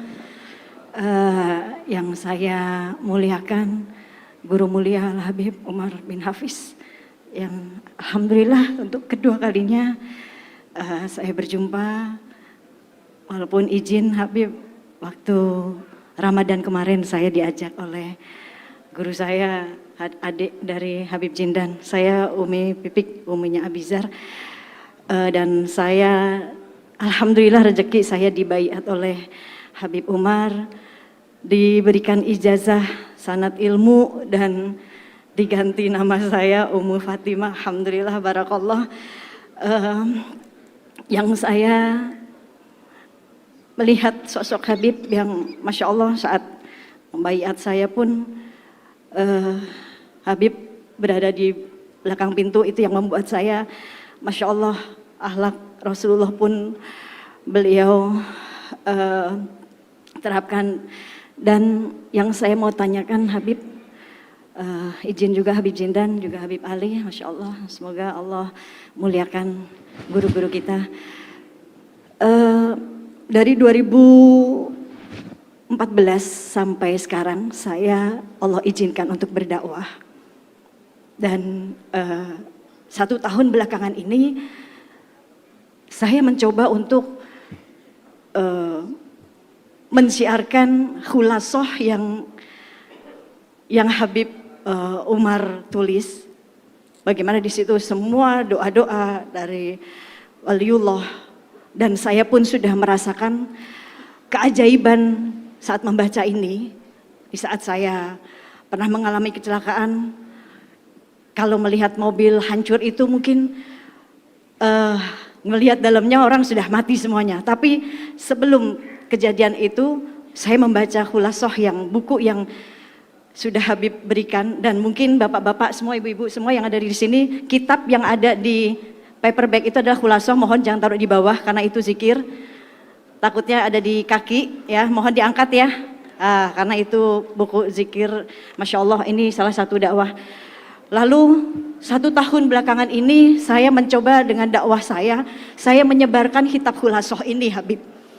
Dan di berbagai masjid, di berbagai kota, sampai satu hal yang saya mengalami sendiri, bahwa ada satu penolakan yang di depan saya buku itu dilempar, yang mengatakan bahwa ini tidak sesuai dengan sunnah. Rasanya saya sakit sekali, padahal saya merasakan keajaiban di saat saya membaca buku ini dan mengamalkannya. Bahkan setiap ba'da maghrib saya mengajari anak-anak saya untuk mengistiqomahkan membaca ini, karena ada keajaiban di situ. Lalu pertanyaan saya tadi, Habib sudah menceritakan bagaimana sosok Rasulullah yang misinya memanusiakan manusia. Rasulullah tidak pernah membenci, tetapi memanusiakan orang-orang yang membenci. Lalu di akhir zaman ini begitu banyak sekali manusia yang tidak memanusiakan manusia. Bahkan yang saya alami pun saat saya mensiarkan, membagikan buku-buku ini, lalu ada yang saya alami ini bukan dari orang-orang yang di luar Islam, tetapi justru orang Islamnya tersendiri. Ini yang membuat mungkin sakit ya, tapi lalu bagaimana, apakah saya harus meneruskan hal ini, dan bagaimana sikap saya, hati saya, dan apa yang harus saya lakukan, Habib. Lalu yang kedua, ada titipan dari public figure. Ada yang bertanya bagaimana hukum tentang memanjangkan jenggot yang katanya tadi, apa Neng? Sunnah, enggak wajib. Maksudnya apa? Hukum memanjangkan jenggot itu, ini pertanyaan dari Baby Romeo sebetulnya. Ya, itu tadi. Terus lalu ada juga tadi yang tentang musik, dan yang terakhir bagaimana ulama-ulama terdahulu yang sudah populer di zamannya, lalu bagaimana sikap mereka menyikapi kepopulerannya mereka di zamannya. Gitu. Terima kasih Umi Pipi. Assalamualaikum warahmatullahi wabarakatuh.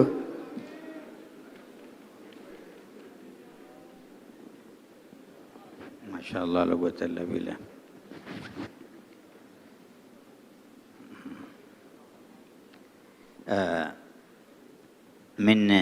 من حكمة الله تبارك وتعالى أن يبقى أعداد من المسلمين يتصورون شيء على غير ما هو عليه ويختبر الناس ببعضهم البعض ومهمتنا أن نرحم الجميع.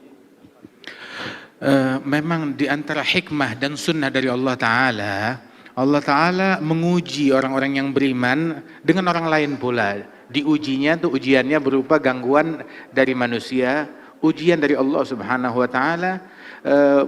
Terjadi hal-hal yang tidak berkenan atau yang tidak sesuai, maka tugas kita secara umum, tugas kita adalah merahmati dan memiliki kasih sayang dan rahmat kepada semua. Itu tugas kita pertama. Wa sahihun ma dzakarti min athar dzikri lillahi tabaraka wa ta'ala, fa Allah yaqul fadhkuruni adhkurkum.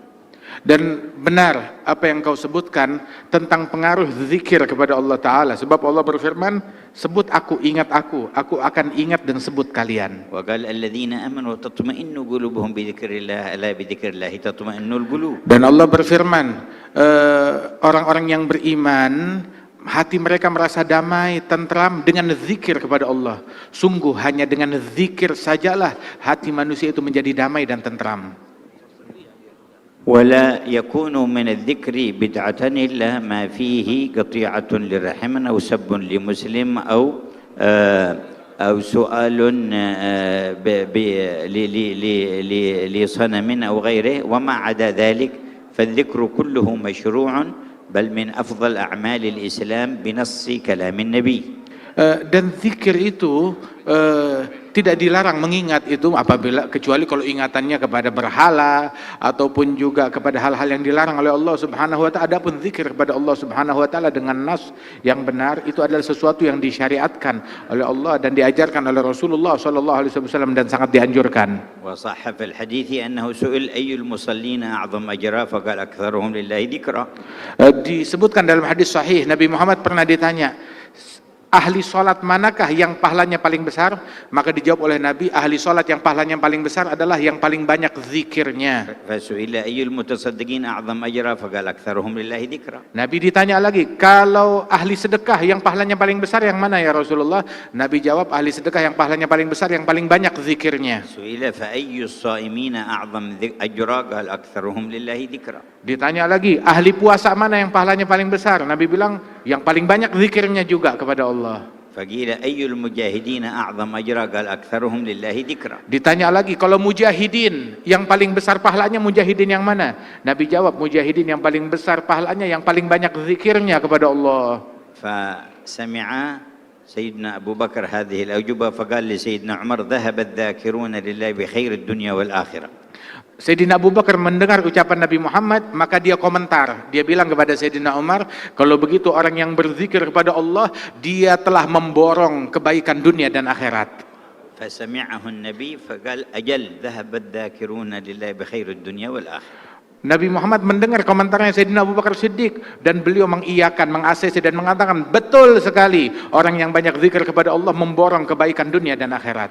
وإنما الذين تصوروا التصور الخاطئ عن الأذكار إنما الوسيلة إلى تبيين الحقيقة لهم بالدعاء الله لهم واختيار من يعرف حل الشبهة عنهم بإقامة الحجة والدليل من أهل العلم.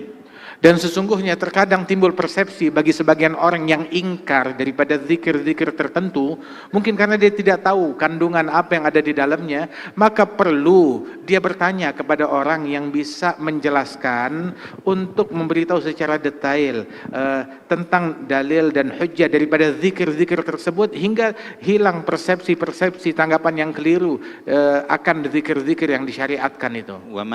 قرأ شيئا من أذكار الخلاصة بإيصالك إليهم فلك مثل أجرهم. Dan ketika kita mengajarkan zikir kepada seseorang seperti zikir yang terkandung dalam khulasah dan diamalkan orang itu, maka yang mengajarkan ini mendapatkan pahala seperti pahala orang yang membacanya. فأديموا وواصلوا الذكر لله تعالى يديم ويواصل رحمته لكم. Langgengkanlah, teruskanlah, istiqamahlah dalam berzikir kepada Allah Ta'ala agar anugerah dan rahmat Allah Ta'ala terus langgeng dan tercurah kepada kita. Okay.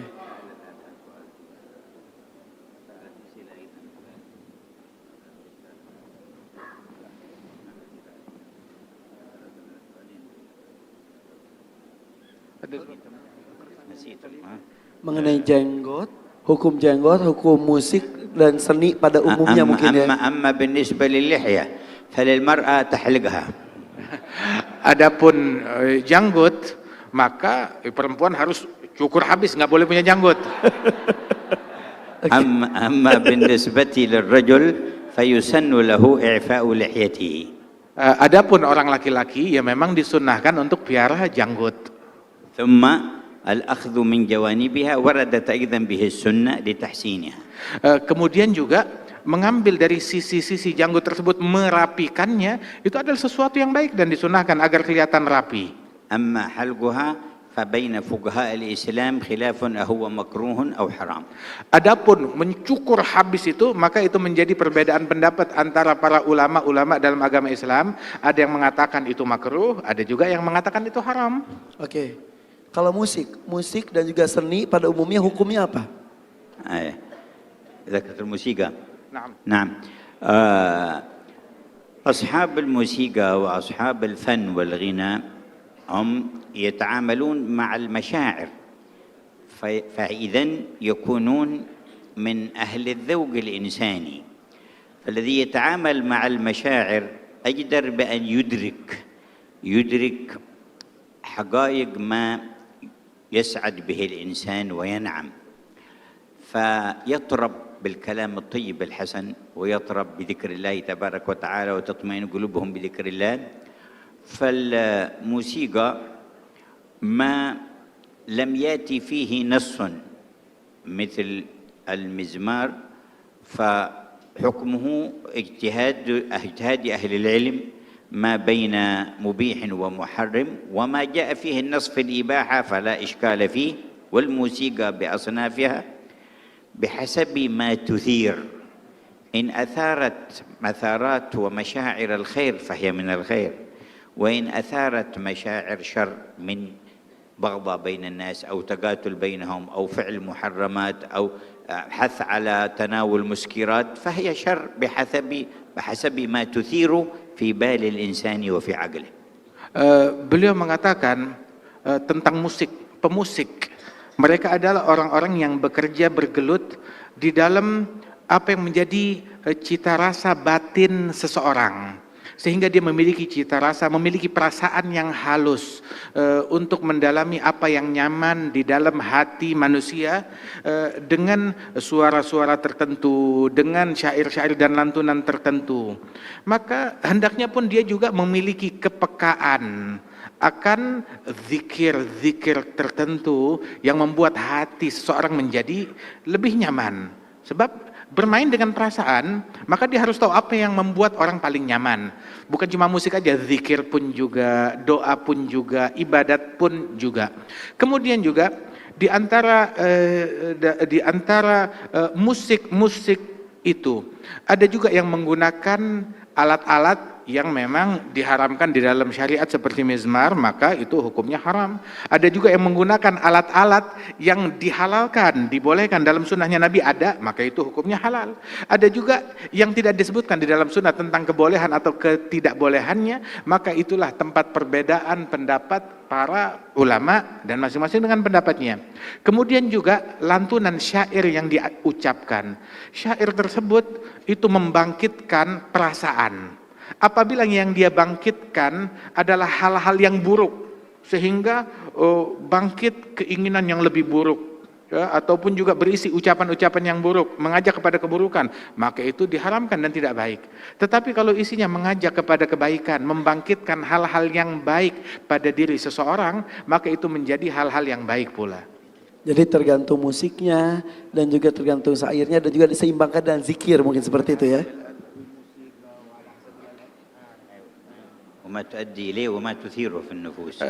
Dan tergantung dari apa yang digunakan begitu, dan mengakibatkan apa di dalam nafsu seseorang. فإن نفس الإنسان قابلة للتأثر سلبا أو إيجابا. Sebab nafsu seseorang itu, dia itu mudah terpengaruh, baik pengaruh positif ataupun pengaruh negatif.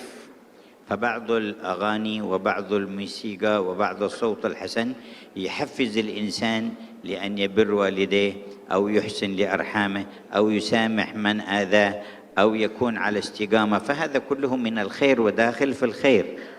Ada beberapa musik yang isinya itu penuh hikmah, ngajak orang untuk bakti kepada orang tua, cinta kepada ibunya, kepada ayahnya, bakti kepada mereka, ngajak orang untuk silaturahmi, ngajak orang untuk bikin ketaatan, untuk berderma, untuk peduli kepada sesama. Ini adalah bagian dari kebaikan dan bagian daripada dakwah juga, dan ini adalah hal yang baik. ولما كان ينشد شعر سيدنا حسان في مدح النبي صلى الله عليه وسلم وذم المعاندين من الكفار، مدحه النبي وقال إن جبريل وميكائيل معك ما نفحت عن رسول الله.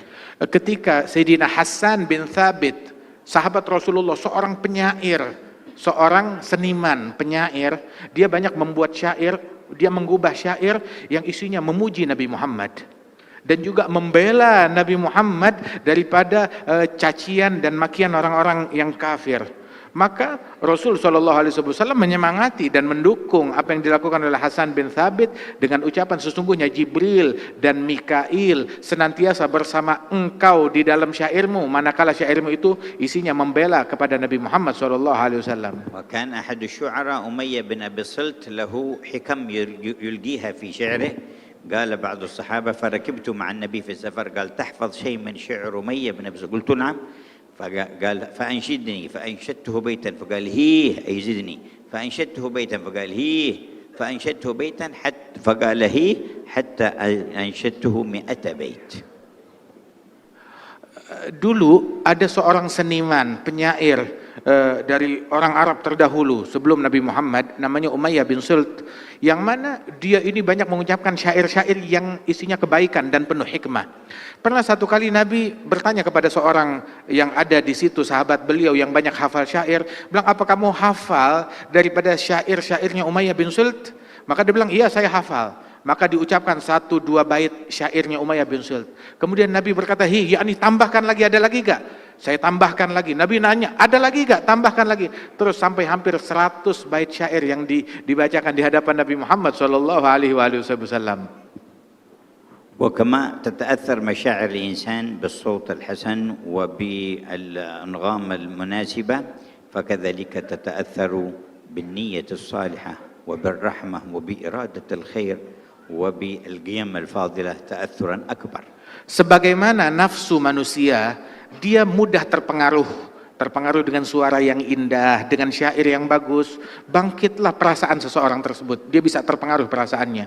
Begitu juga perasaan dan jiwa seseorang itu terpengaruh manakala dihadapkan dengan niat yang baik, dengan rahmat dan kasih sayang, dengan kepedulian dari seseorang, maka itu pun juga memiliki pengaruh besar bagi lawan bicara orang tersebut juga.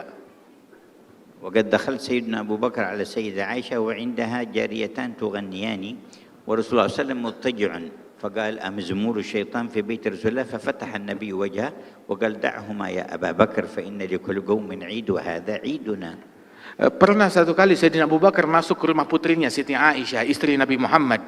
Bersama Siti Aisyah ada teman-teman mainnya, anak-anak begitu, gadis-gadis kecil begitu, yang mana mereka ini melantunkan nyanyian syair-syair yang baik bersama Siti Aisyah, dan di situ ada Rasulullah sallallahu alaihi wasallam dan Nabi sedang menutup wajahnya. Sayyidina Abu Bakar saat masuk, maka dia memarahi Siti Aisyah putrinya. Masa iya ada suara syaitan dan lantunan syaitan di rumah Nabi Muhammad? Menegur Siti Aisyah. Maka Nabi Muhammad menoleh ke arah Sayyidina Abu Bakar As-Siddiq dan berkata, biarkan wahai Abu Bakar. Enggak sejauh itu maksudnya Rasul sallallahu alaihi wasallam. Sesungguhnya ini adalah hari Id, hari lebaran, kata Rasulullah sallallahu alaihi wasallam, maka biarkan mereka melantunkan daripada lantunan dan syair-syair yang tidak mengandung keburukan di dalamnya itu. Seperti itu. Jadi Alhamdulillah. intinya berlomba-lomba dalam kebajikan. Para pengusaha dengan jiwa entrepreneurnya lakukan yang terbaik, para seniman lakukan dan kehalusan hatinya dan karya-karyanya berikan terbaik untuk kemaslahatan umat. Intinya seperti itu ya. Betul, baik. Habib Jindan, tolong sampaikan kepada Habib Umar, sudilah kiranya menutup acara malam hari ini dengan doa. Doakan kami semua menjadi kekasih Allah. Doakan kami semua menjadi umatnya Nabi Muhammad SAW sampai dengan akhir zaman nanti. Yuk teman-teman, kita doa yuk, kita hikmat yuk. اللهم يا الله يا رحمن يا رحيم يا حي يا قيوم يا واحد يا أحد يا فرد يا صمد يا منان يا وهاب يا جزيل الفضل يا الله صل على عبدك ونبيك سيدنا محمد وعلى آله وأصحابه وأنبيائك ورسلك وآلهم وصحبهم وملائكتك المقربين وجميع عبادك الصالحين وانظر إلى قلوبنا وقلوب الحاضرين أجمعين انظر إلى قلوبنا وقلوب الحاضرين أجمعين انظر إلى قلوبنا وقلوب الحاضرين أجمعين وحل عن كل قلب منا عقدة الإصرار على ذنب صغير أو كبير قليل أو كثير يا غفار الذنوب يا تواب يا ستار يا منان يا وهاب يا رحمن يا رحيم يا الله اجمعنا على الاستقامة واجمعنا يا مولانا في زمرة الحبيب الأعظم نبيك محمد صلى الله عليه وسلم اجمعنا في دار الكرامة اللهم لا تحرمنا خير ما عندك لشر ما عندنا قصدناك وأملناك ورجوناك فاعف عنا ما كان منا اللهم اغفر لنا ما مضى واحفظنا فيما بقي اللهم اغفر لنا ما مضى واحفظنا فيما بقي اللهم اغفر لنا ما مضى واحفظنا فيما بقي اللهم ثبتنا على الحق فيما نقول وثبتنا على الحق فيما نفعل وثبتنا على الحق فيما نعتقد ربنا ظلمنا أنفسنا وإن لم تغفر لنا وترحمنا لنكونن من الخاسرين فاغفر لنا وارحمنا يا أرحم الراحمين يا من يقبل التوبة عن عباده ويعفو عن السيئات تبنا إليك عنا وعن أخواننا هؤلاء وعمن والانا فيك وعن المؤمنين المؤمنات واستغفرناك لنا ولهم فاغفر لنا ولهم يا خير الغافرين وتب علينا يا تواب وافتح في الخير لنا الأبواب وادفع عنا الشرور والبلايا والأوصاب وكل من ساهم في عقد هذا الجمع وإقامة هذا اللقاء فأمدهم منك بنور وإيمان ويقين وبر وتقوى وعفو وعافية ومزيد وسعادة في الغيب والشهادة يا أرحم الراحمين. وأطل أعمارنا في طاعتك وطاعة رسولك ونصرتك ونصرة رسولك، واختم لنا بلا إله إلا الله، واجعل آخر كلام كل واحد منا من حياته الدنيا لا إله إلا الله، واحشرنا جميعا في زمرتكم لأهل لا إله إلا الله. اللهم اجعلنا وإياهم أحبابنا عندك من خواص خاصة أهل لا إله إلا الله. محمد رسول الله صلى الله عليه وسلم، ثبتنا عليها واجعلنا من خواص أهلها، واختم أعمارنا بها برحمتك يا أرحم الراحمين. حققنا بحقائقها وارزقنا طرائقها، واجعلنا من أهل رقائقها، وارفعنا بها أعلى مراتب القرب والشهود يا بر يا ودود. وأصلح شؤوننا والمسلمين في إندونيسيا وجميع أقطار الأرض، ادفع البلايا والآفات والعاهات عنهم ظاهرا وباطنا، وحول الأحوال إلى أحسنها برحمتك بسر الفاتحة إلى حضرة النبي محمد. الفاتحة.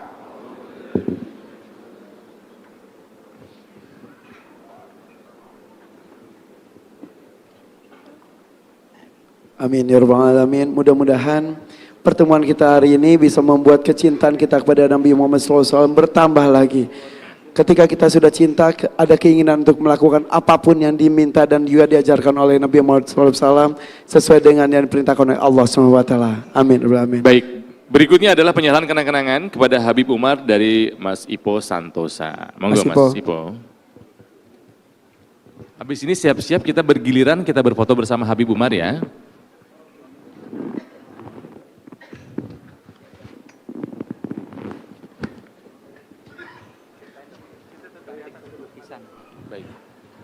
Habib Jindan, ini adalah lukisan batik, tolong dijelaskan kepada Habib Umar.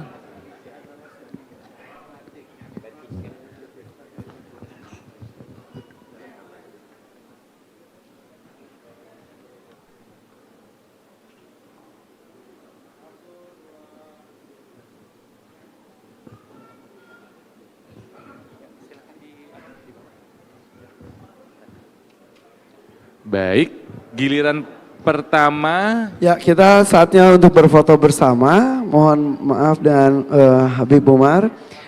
Kita akan mulai dari beberapa baris di depan, tapi mohon maaf tidak bisa naik ke atas. Lagi-lagi baris pertama di dua. Oke, hanya yang pekerja seni ya, yang pekerja seni, teman-teman artis ya.